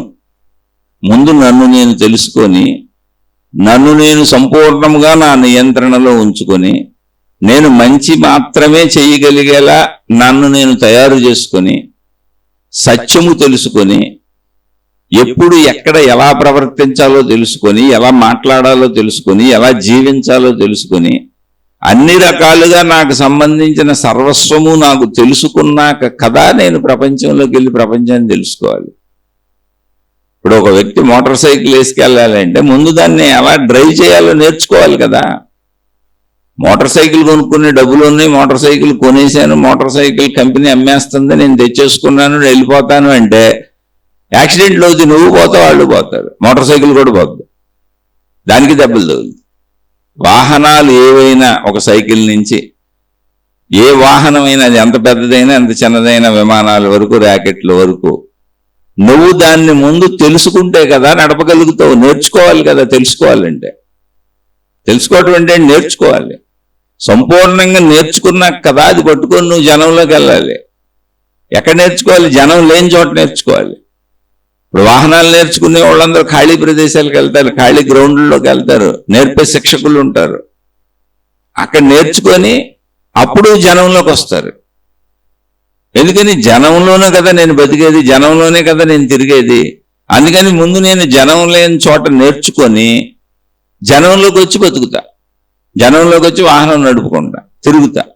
అలాగే ఫస్ట్ అసలు నేను ఈ ప్రపంచంలో బతకాలి, ప్రపంచం తెలుసుకోవాలి, ప్రపంచ జ్ఞానం పొందాలి, దైవ జ్ఞానం పొందాలి, మత జ్ఞానం పొందాలి, గురు జ్ఞానం పొందాలి, గ్రంథాల జ్ఞానం పొందాలి, మొత్తం ఇవన్నీ తెలుసుకోవాలి అంటే అసలు ముందు నన్ను నేను తెలుసుకోవాలి. ఈ శరీరాన్ని ఎలా నడుపుకోవాలి, మనసుని ఎలా నడుపుకోవాలి, నేను ఏం చెయ్యొచ్చు, ఏం చేయకూడదు, అసలు నేను ఎవరిని, నా సంపూర్ణత ఏంటి అని ముందు నా లైఫ్ డ్రైవింగ్ నాకు వస్తే కదా అప్పుడు నేను ప్రపంచంలోకి వెళ్ళాలి. అప్పుడు కదా నేను ప్రపంచంలో ఉన్న దేవుడి దగ్గరికి వెళ్ళాలి. అప్పుడు కదా నేను విశ్వంలో విశ్వశక్తి దగ్గరికి వెళ్ళాలి, అసలు విశ్వంలోకి వెళ్ళాలి. ఈ చిన్న కామన్ పాయింట్ని వదిలేసి వెళ్ళిపోయాం.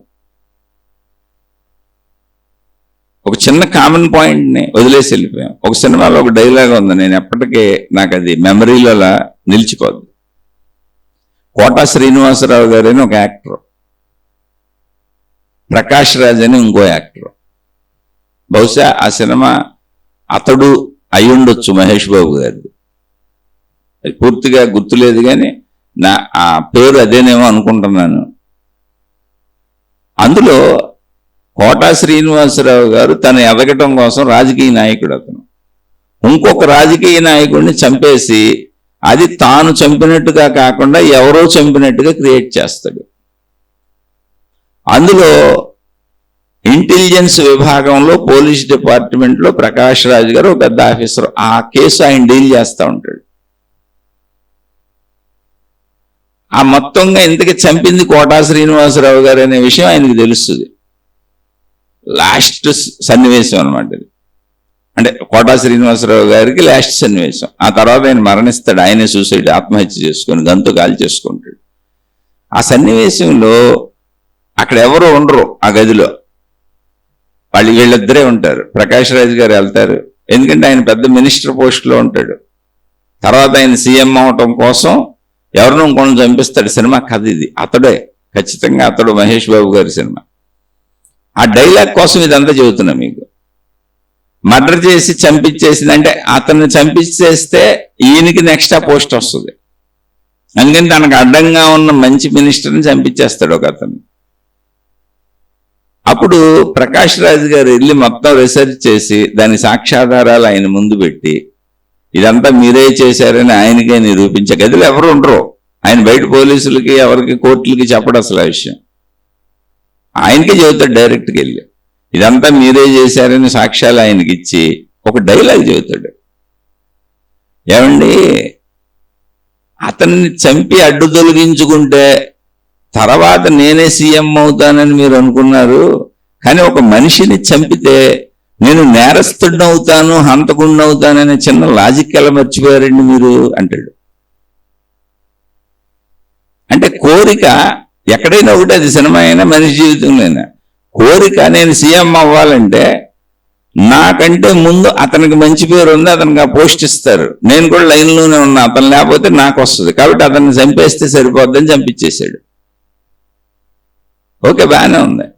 ఇప్పుడు సీఎం అయిపోతాను అనేది ఇతని ప్లానింగ్. కానీ సృష్టిలో ఒక సత్యం, ఒక ధర్మం ఉంటాయిగా. సృష్టి ధర్మం, సృష్టి సత్యం ఏంటంటే ఎవరినైనా చంపినోళ్ళు నేరస్తులు అవుతారు, శిక్షార్హులు అవుతారు. వాళ్ళు ఉన్నాయన్నీ పోగొట్టుకొని జైలుకు పోతారు. ఇప్పుడు ఈ ఉన్న పదవి కూడా పోద్ది, ఈ ఉన్న మంత్రి పదవి, ఆయన అసలు సీఎం అవటం మాట దేవుడి వరకు, ఇప్పుడున్న మంత్రి పదవి పోద్ది, ప్రజల్లో ఏదైపోద్ది, ఇప్పుడు నేరస్తుడు అవుతాడు. అది చెప్పాడు ఆయన.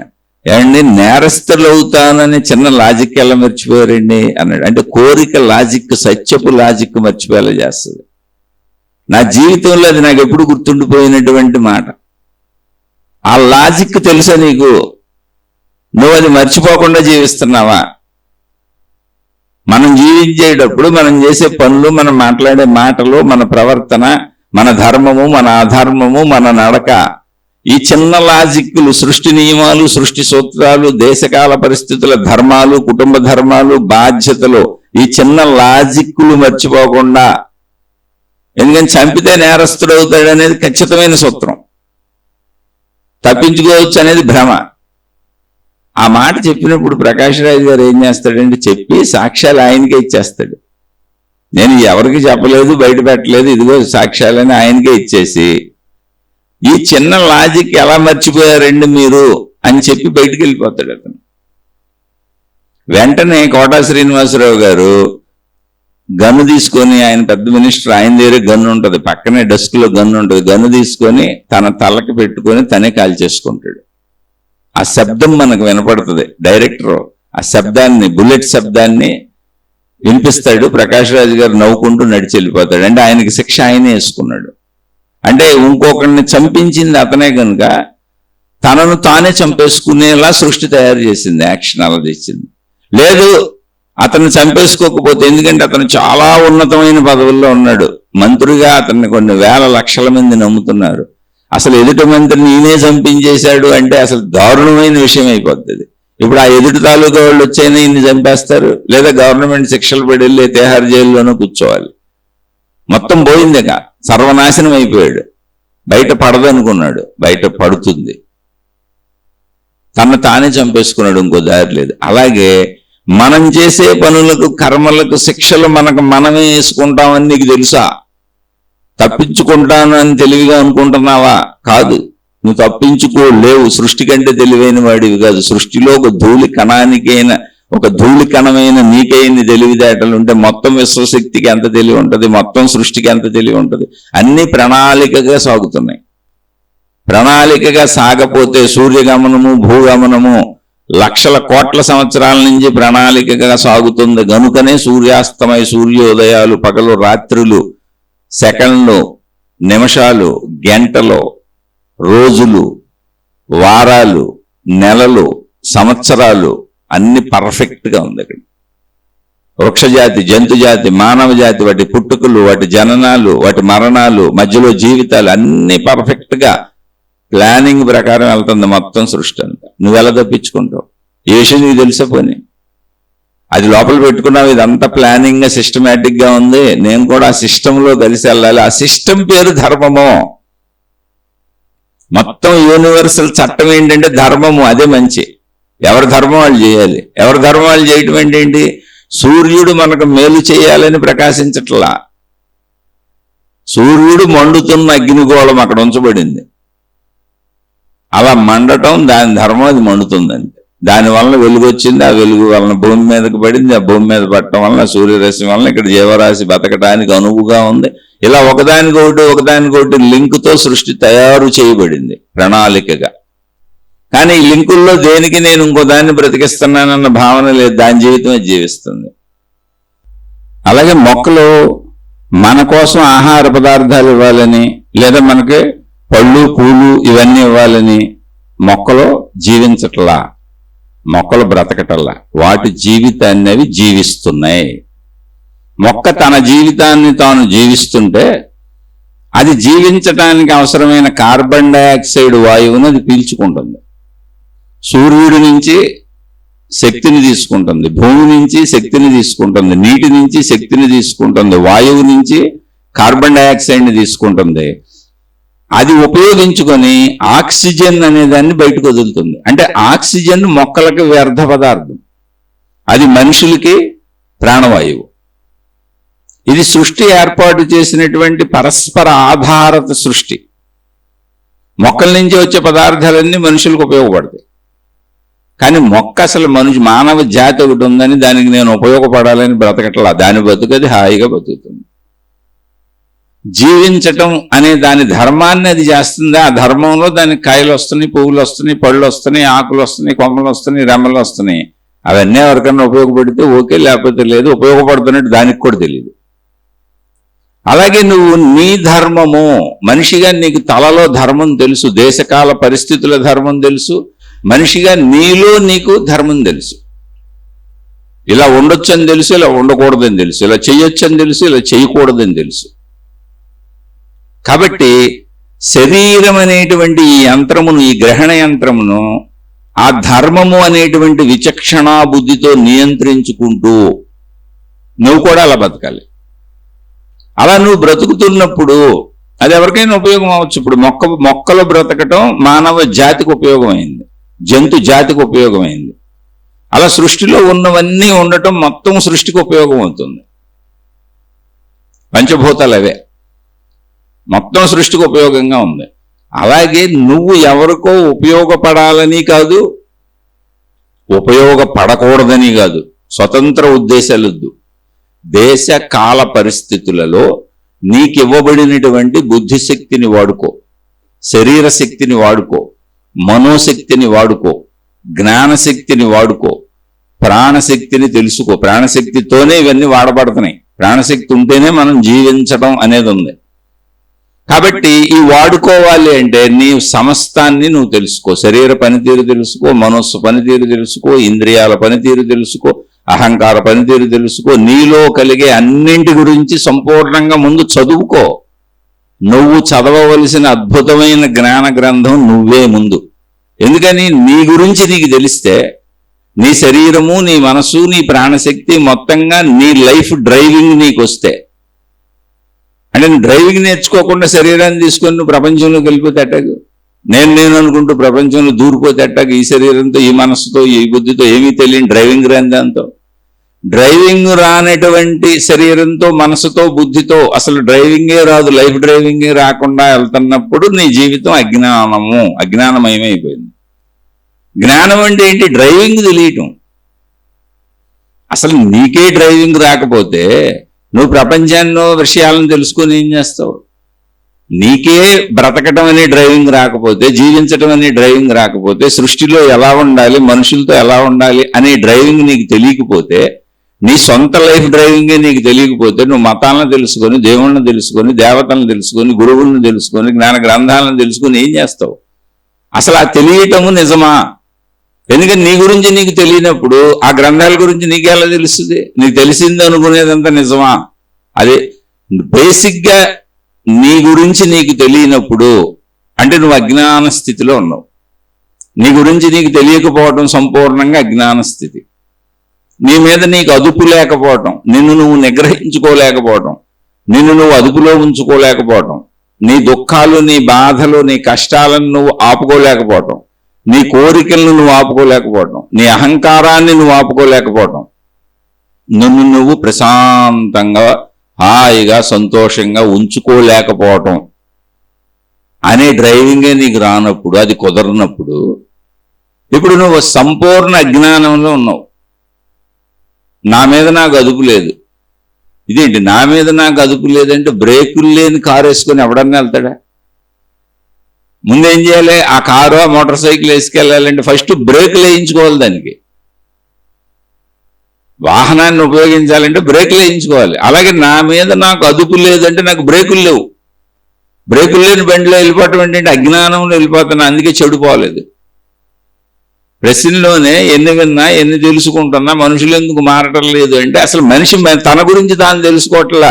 మిగిలిన ఏంటి వింటమేంటి, ఎవరో చెప్పింది వింటున్నావు. అది నిజం అబద్ధం నీకేం తెలుసు? ఏదో మతం చెప్పిన ఏంటావు, ఏదో గ్రంథం చెప్పిన ఏంటో. అబ్బో అనేక మతాలు, అనేక గ్రంథాలు, అనేక మంది గురువులు, అనేక విధానాలు, అనేక పద్ధతులు, ఏంటి దైవీ మార్గాల్లో. ఇక భౌతికంలోకి వస్తే ప్రపంచంలో అనేక రకాలు, ఒకటి కాదు, వృత్తులు, వ్యాపారాలు, ఉద్యోగాలు, ఎన్నో రకాలు, ఎన్ని రకాలుగానో జీవిస్తారు. మోసాలు, అన్యాయాలు, కుట్రలు, కుతంత్రాలు. కానీ నీ మీద నీకు అదుపు లేనప్పుడు, నువ్వు బ్రేకులు లేని బండి అయినప్పుడు జీవితం బ్రేకులు లేని బండిలో సాగిపోతుంది. నీ మాటకు అదుపు లేదు, నీ చేష్టకు అదుపు లేదు, నీ కోరికకు అదుపు లేదు, నీ ఇంద్రియాలకు అదుపు లేదు, నీ శరీరం మీద నీకు అదుపు లేదు. ఆలోచించండి. అటువంటి చెడిపోయిన బండిని వేసుకొని జీవితం జీవిస్తూ ప్రపంచం అంతా తెలిసేసుకున్నాను, దైవత్వాన్ని తెలిసేసుకున్నాను అంటే ఏముంది? అది మురికి గుంటలో పోసిన పన్నీరు. ఉపయోగపడుతుందా?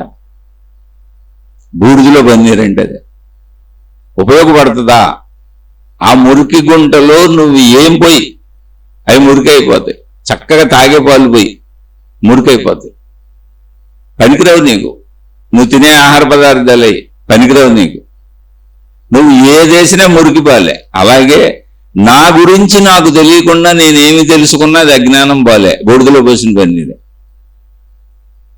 ఈ అజ్ఞానులందరూ చేరి, తన గురించి తాను తెలుసుకునే అజ్ఞానులందరూ చేరి దేవుణ్ణి తెలియజేస్తా ఉంటున్నారు, దేవతను తెలియజేస్తా ఉంటున్నారు, మతాలు తెలియజేస్తా ఉంటున్నారు, విశ్వం గురించి తెలియజేస్తా ఉంటున్నారు, విశ్వశక్తిని తెలియజేస్తా ఉంటున్నారు, వాటి కోసం సాధనలు అంటున్నారు. మళ్ళీ ప్రాపంచిక విషయాలు అనేకం తెలియజేసేస్తాం, మీకు ఏం అక్కర్లా, అన్నీ మీకు వశీకరణం అయిపోతాయి అంటున్నారు. మా తాళ్ళు కట్టుకోండి, మా తాయెత్తులు పెట్టుకోండి, మా రంగురాళ్ళు పెట్టుకోండి, మా ఉంగరాలు పెట్టుకోండి, వశీకరణ మంత్ర యంత్ర తంత్రాలు చేసేస్తాం, మీరు మాకు డబ్బులు సమర్పించుకుంటే చాలు మీకు రక్షణ వచ్చేస్తుంది, మీ కోరికలు తీరిపోతాయని భౌతికమైన కోరికలు మీకు ఇంకా పెంచుతున్నారు వాళ్ళు. మిమ్మల్ని సంపూర్ణమైన అజ్ఞానంలో ఇంకా ముంచుతున్నారు వాళ్ళు, అటు దైవీ పరంగా కానీ ఇటు భౌతిక కోరికల పరంగా కానీ. అందుకని వాళ్ళని అందరినీ నమ్ముతున్నారు. ఎందుకని? నువ్వు నీకు తెలియదు కనుక నిన్ను నువ్వు నమ్ముకోలేవు, నిన్ను నువ్వు చదువుకోలేదు కనుక నిన్ను నువ్వు నమ్ముకోలేవు. తన గూర్చి తాను చదువుకున్న ప్రతివాడు తన మీద తాను నిలబడతాడు, తనను తాను నమ్ముతాడు, తన మీద తనకు అదుపు ఉంటుంది, తాను ఏం చేయాలనుకున్నాడో అయ్యే చేస్తాడు, తను ఎలా ఉండాలనుకున్నాడో అలాగే ఉంటాడు. అసలు ఒక మనిషిగా జ్ఞానవంతుడైనటువంటి, సత్ప్రవర్తన కలిగినటువంటి, సజ్జనుడైనటువంటి, సత్యవంతుడైనటువంటి మనిషి ఎలా జీవించాలో అలాగే జీవిస్తాడు. అది ఎలా జీవించాలో ఆధ్యాత్మిక చదువు, ఆత్మజ్ఞాన చదువు ఎప్పుడు చెబుతానంది. అవే నీతి కథలు, అదే జ్ఞానం. అందుకని ముందు నిన్ను నువ్వు తెలుసుకో. తెలుసు తెలుసు తెలుసు తెలుసుకుంటున్నా అనుకోకు. ఏమీ తెలియదు, నేనే నాకు సంపూర్ణంగా తెలియదు. తెలియటం అంటే ఏంటో తెలుసా? నేను శరీరము అన్నటువంటి పరిమిత భావన నుంచి ఈ శరీరంతో ఎలా జీవించాలి, ఈ మనసుతో ఎలా జీవించాలి, ఈ అహంకారంతో ఎలా జీవించాలి, ఈ మనుషులందరి మధ్య ప్రపంచంలో ఎలా జీవించాలి, ఈ సృష్టి మొత్తంలో ఉన్నటువంటి అన్నింటితో, జంతువులు, వృక్షాలు అన్నింటితో ఎలా జీవించాలి, ఎంతవరకు వేటిని నేను ఉపయోగించి వినియోగించుకోవాలి, ఎలా ఉపయోగించుకోవాలి, ఎలా జీవించాలి, తిరిగి నేనేమి ఇవ్వాలి, నా బాధ్యతలేంటి, నా కర్తవ్యములేంటి, ఒక మనిషిగా నా జీవన విధానం ఏంటి, ఇదంతా నీకు నేర్పేది ధర్మము, ఆధ్యాత్మిక జ్ఞానము. అదే ధర్మము. అంటే నువ్వు ఆచరించినప్పుడు అది ధర్మము, నీకు బోధించబడుతున్నప్పుడు, ఇలా జీవించాలని చెప్పబడుతున్నప్పుడు అది జ్ఞానము, ఆధ్యాత్మిక జ్ఞానం. అదే భౌతికంలో అయినా ఆధ్యాత్మికంలో అయినా రెండింటికి పనికి వచ్చేది ఒకటే జ్ఞానం.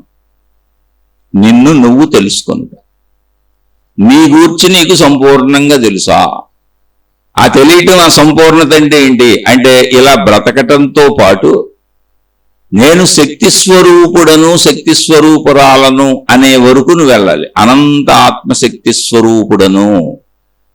ఈ శరీర భావనలో ఉన్నటువంటి ద్వంద్వ భావన, ద్వైతీ భావన, అనేకత్వ భావన, ఇక్కడ అనేకం ఉన్నాయన్న సృష్టి భావన, పరిమిత భావన, ఆ భావన నుంచి ఏకత్వ భావనలోకి విడిపోవాలి.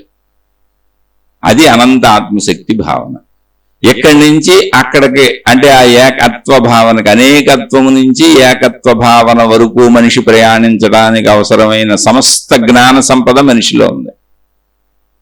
అదే నువ్వు దాని పేరు ధర్మము, దాని పేరు జ్ఞానము, దాని పేరు మంచి. దాన్ని వాడుతున్నావా? అది తెలుసా? వాడుతున్నావో లేదో తెలుసా? నిన్ను చెక్ చేసుకుంటున్నావా? నువ్వు అధర్మంగా వెళ్ళినా, అసత్యం మాట్లాడినా, అబద్ధం చెప్పినా, అన్యాయం చేసినా, అక్రమం చేసినా, ఘర్షణల్లో మౌనంగా ఉండకపోయినా, ఎదుటివాళ్ళు చేయొచ్చు, నువ్వు మౌనంగా ఉండకపోయినా నీకు జ్ఞానం తెలియదని అర్థం. నీకు అసలు ఈ లైఫ్ డ్రైవింగే తెలియదని అర్థం. ఈ సృష్టి ధర్మము, మానవులకు నియమించబడినటువంటి సృష్టి ధర్మాన్ని నువ్వు తెలుసుకోలేదని అర్థం.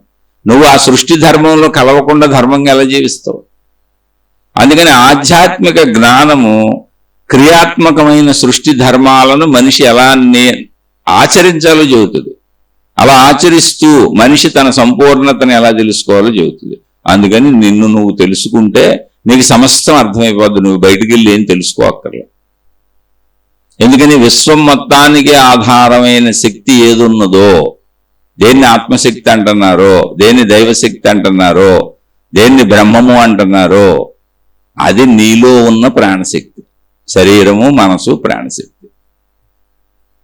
నీ శరీర తీరుతెన్నులు పూర్తిగా తెలుసుకో, నీ మనసు తీరుతెన్నులు పనితీరు పూర్తిగా తెలుసుకో, నీ ప్రాణశక్తిలో సంపూర్ణంగా లయించిపోయి నేను ప్రాణశక్తిని అని తెలుసుకో. ఇక నువ్వు సృష్టి మొత్తం తెలుసుకున్నట్టే. అలా తప్ప నీకు ఇంకోలా దారి లేదు అసలు ఇక్కడ. అందుకని తెలుసు అన్నదానికి ఇన్ని తెలిసినా మనుషులు ఎలా ఎందుకున్నారు, ఎన్ని విన్నా మనుషులు ఎలా ఎందుకుంటున్నారంటే అసలు మనిషి వింటున్నాడు కానీ తెలియదు. మనిషికి తన సంపూర్ణత తనకు తెలియదు, తన గూర్చి మనిషికి తెలీదు. అది ప్రాబ్లం. కానీ తెలుసు అనుకుంటున్నాడు. కాదు, సంపూర్ణంగా నిన్ను నువ్వు తెలుసుకో. ప్రతి అడుగు మెలుకు వచ్చిన దగ్గర నుంచి రాత్రి గాఢ నిద్రలోకి వెళ్లే వరకు నిన్ను నువ్వు తెలుసుకుంటూ, నిన్ను నువ్వు చూసుకుంటూ, నిన్ను నువ్వు గమనించుకుంటూ, ప్రతి చిన్న మాటకి, ప్రతి చిన్న పనికి, ప్రతి చిన్న కదలికకే నిన్ను నువ్వు చూసుకుంటూ సాగితే యాక్సిడెంట్లు అవ్వవు. యాక్సిడెంట్లు ఏంటంటే ఘర్షణలు, గొడవలు, గోలలు, అన్యాయాలు, అక్రమాలు, చెడులు, మోసాలు. నువ్వు మోసానికి లోనవటం, లేదా నువ్వు ఇతరులను మోసం చేయటం, నువ్వు మోసపోవటం, ఇటువంటివి ఏవైనా దేనికి ఏ యాక్సిడెంట్ జరగదు. ఎందుకంటే నువ్వు ఎప్పుడు జాగ్రత్తగా ఉంటావు కనుక. అందుకని లైఫ్ డ్రైవింగ్ నేర్చుకో. లైఫ్ డ్రైవింగ్ నేర్చుకోవటం అంటే నీ గురించి నువ్వు సంపూర్ణంగా తెలుసుకోవటం. అప్పుడు నువ్వు ఒక్కడవే మారుతావు. ప్రపంచం దాని పద్ధతిలో అది ఉంటుంది. కానీ నీకు పరమశాంతిగా ఉంటుంది. ఆ పరమశాంతినే సచ్చిదానందము అన్నారు. నువ్వు హాయిగా వెళ్ళిపోతావు. ఎదుటోడు మూర్ఖుడే, నేను మౌనంగా ఉన్నాను, గొడవ ఉంది, హాయిగా వెళ్ళిపోతాను. అప్పుడు ఎదుట వాళ్ళు మూర్ఖులు అన్నప్పుడు నా మౌనం బాధతో కూడింది అవదో. వాడు మూర్ఖుడైతే, వాళ్ళు మూర్ఖులైతే, వాళ్ళు అజ్ఞానులైతే, వాళ్ళు చెడ్డవాళ్ళు అయితే నేనేం చేయను. అందుకని నేను ఆనందంగానే ఉంటాను ఎప్పుడు. అందుకే బుద్ధుడు ఎక్కడ రియాక్ట్ అవ్వడం. ఆయన మీద ఎంతో మంది అనేక యాక్షన్లు చేశారు. ఆయన చాలా ఇబ్బందులు పెట్టారు, రమణ మహర్షిని చాలా ఇబ్బందులు పెట్టారు. కానీ వాళ్ళు రియాక్ట్ అవ్వలేదు, ఆ ఇబ్బందుల బాధను కూడా తీసుకోలేదు. ఎందుకంటే ఎదుటి వాళ్ళు అజ్ఞానులు, మూర్ఖులు, మూఢులు, చెడ్డవాళ్ళు, కావాలని చేస్తున్న వాళ్ళు, అసూయాపరులు, ఈర్ష్యాసూయ ద్వేషాలతో ఉన్నారు. వాడితో మనకు అసలు పనే లేదు. అటువంటి వాళ్లతో మనకు అసలు పనే లేదు. ఇది ఆధ్యాత్మిక జ్ఞానం. ఇలా నన్ను నేను నిగ్రహించుకొని సాగాలి. నా మీద నాకు సంపూర్ణ అదుపు రావటమే ఆధ్యాత్మికత అండి. నా మీద నాకే అదుపు రాకపోతే అసలు ప్రపంచంలో బ్రతకడానికి అర్థం ఉందండి? బ్రేకులు లేని వాహనం ఎవడన్నా ఇసుకెళ్తాడా? సింపుల్ పాయింట్ కదా. కాబట్టి నిన్ను నువ్వు తెలుసుకొని నీ మీద అదుపు నువ్వు సాధించుకో. నిన్ను సంపూర్ణంగా నువ్వు తెలుసుకో. అయిపోయింది, స్టోరీ క్లోజ్. మొత్తం విశ్వం అంతా నీకు తెలిసిపోయినట్టు. అప్పుడు ఆ అనుభవంలో తెలుస్తుంది. అది ఇప్పుడు మాట్లాడుకుంటే తెలియదు. ఆలోచించి చూడండి. అర్థమైతే ఆచరించుకోండి. అర్థమయ్యి ఆచరించుకుంటూ ఈ మంచి మార్గంలో సాగుతూ, మంచి మార్గం ఏంటంటే మీరు మంచిగా జీవిస్తూ, ధర్మంగా జీవిస్తూ, ఏవైనా సందేహాలు వస్తే తప్పకుండా అడగండి, విశ్లేషించుకుందాం. ఎందుకంటే ఇది ఒక ఆధ్యాత్మిక విద్యాలయము జీవితం. అందులో విద్యార్థులం మనం. మనిషిగా ఉన్న ప్రతివాడు విద్యార్థి. సృష్టి అనే ఆధ్యాత్మిక విద్యాలయంలోకి వచ్చాం. ఏ విద్యాలయంలో చదువుకొని అనంత ఆత్మశక్తిని నేనే, మొత్తం విశ్వశక్తిని నేనే అని ఆ విశ్వశక్తిలో లయించిపోవటమే ఈ చదువు యొక్క ముఖ్యోద్దేశం. మానవ జీవితం యొక్క ముఖ్యోద్దేశం కూడా అదే. అందుకే పుట్టాం, అందుకే పెరుగుతున్నాం, అందుకే చనిపోతాం, మళ్ళీ అందుకే పుడతాం, అందుకే పెరుగుతాం, అందుకే చనిపోతాం. అలా అనంతాత్మశక్తిలో లయించిపోయే వరకు ఈ చదువు ప్రాసెస్ సాగుతూనే ఉంటది. ఆ చదువు ప్రాసెస్ సాగటమే జనన మరణములు, జనన మరణముల మధ్యలో జీవితం. మెలకువంతా విద్యాలయంలోనే ఉన్నాం మనం. రాత్రికి రెస్ట్ తీసుకుంటున్నాం, మళ్ళీ మెలకువ రాగానే విద్యాలయంలోకి వచ్చిన విద్యార్థి మనం. మళ్ళీ నిద్రలోకి రెస్ట్కి వెళ్తున్నాం, మళ్ళీ మెలకువ రాగానే విద్యాలయం స్టార్ట్ అయిపోయింది, చదువు స్టార్ట్ అయిపోయింది. విద్యార్థులుగా మనం చక్కగా చదువుకోవాలి. ఇది ప్రయాణం. ఇందులో సందేహాలు వస్తే విశ్లేషించుకుందాం. ఎందుకంటే మనం ముందు చదివినటువంటి విద్యార్థులు మహాత్ములు అయిపోయారు, మాస్టర్లు అయిపోయారు, జ్ఞానులు అయిపోయారు, జీవన్ముక్తులు అయిపోయారు. వాళ్ళు ఆ చదువులో వచ్చేటువంటి సందేహాలన్నింటికీ సమాధానం చెప్పేశారు. ఎందుకంటే మేము పొందేశాం, చదివేశాం, అయిపోయింది, ఆ తరగతులన్నీ పూర్తి చేసాం.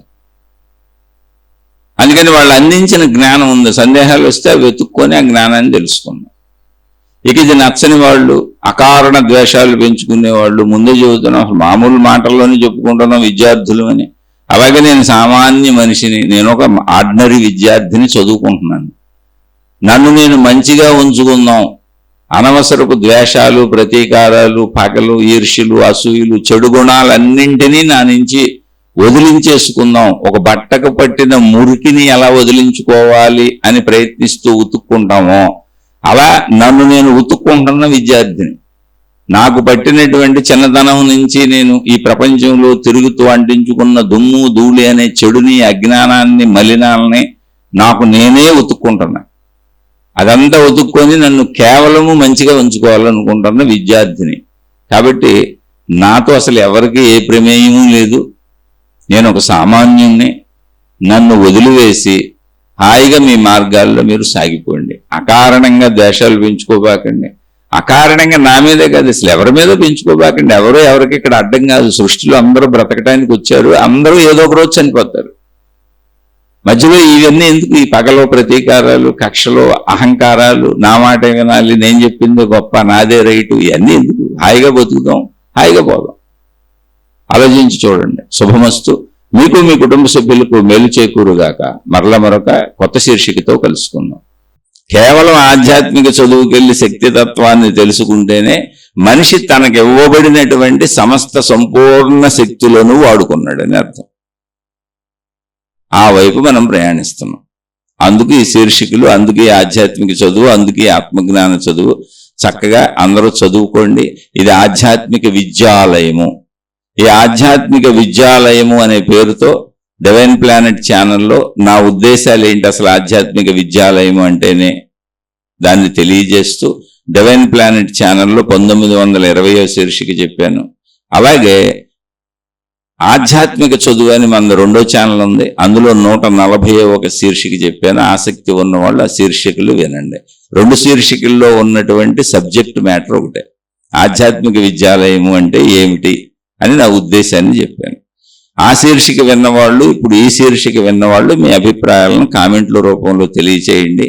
నేను కామెంట్లు ఎందుకు అడుగుతున్నానంటే మీరందరూ కామెంట్లు పెట్టేయాలని కాదు. కొంతమంది అయినా తెలియజేస్తే నేను చెప్పింది అసలు మీకు సరిగా అర్థమవుతుందా లేదా, నేను మీకు సరిగా అర్థమయ్యేలా చెప్పగలుగుతున్నానా లేదా అనేది నాకు తెలియటానికి మాత్రమే. ఎందుకంటే పొరపాటు దారిలో ఎవరిని నడిపించకూడదు, ఎవరికి తప్పులు పొరపాట్లు చెప్పకూడదు. ఇది ఆధ్యాత్మికత అనేది స్వచ్ఛమైన నిర్మలమైనటువంటి జ్ఞాన మార్గం. ఆధ్యాత్మిక చదువు ఆత్మజ్ఞాన మార్గం. ఆ స్వచ్ఛత మీకు అందుతుందా, ఆ నిర్మలత్వం మీకు అందుతుందా, మీలో సద్గుణాలు పెరుగుతున్నాయా అనేది నాకు మీరు పెట్టే కామెంట్లు వలన తెలుస్తుంది. మీకు చక్కగానే అర్థమవుతుంది అని. అందుకని పెట్టమంటున్నా. అవకాశం ఉన్నవాళ్ళు పెట్టండి. ఇక ఇది నచ్చని వాళ్ళు, అకారణ ద్వేషములు పెంచుకునేవాళ్ళు, అయ్యా నేను సామాన్యుణ్ణి, నాకు ఎటువంటి ఆత్మసాక్షాత్కారం లేదు, ఆత్మజ్ఞానానుభవం లేదు, నేను అతి మామూలు మనిషిని, నన్ను నేను మంచి మార్గంలో ఉంచుకోవటానికి, నాలో ఉన్న చెడులు పోగొట్టుకోవటానికి, ఎవరితోనూ ఎటువంటి విద్వేషములు ద్వేషములు లేనటువంటి ఒక చక్కటి మనసును తయారు చేసుకొని ప్రశాంతంగా బ్రతకటానికి మాత్రమే నేను ఈ శీర్షికలు చెప్పుకుంటూ, ఇది సజ్జన సాంగత్యంగా, సత్కాలక్షేపంగా, నాకు నేను ఒక సాధనగా భావించుకొని నాతో నేనే చెప్పుకుంటున్నాను. అందుకని నచ్చని వాళ్ళు, అకారణ ద్వేషములు ఉన్నవాళ్ళు నన్ను క్షమించి వాడు సామాన్యుడులే అనే భావనతో నన్ను వదిలేసి మీ మార్గాల్లో మీరు హాయిగా ముందుకు సాగిపోండి. శుభమస్తు. మీకు మీ కుటుంబ సభ్యులకు మేలు చేకూరుగాక. మరలా మరొక కొత్త శీర్షికతో కలుసుకుందాం.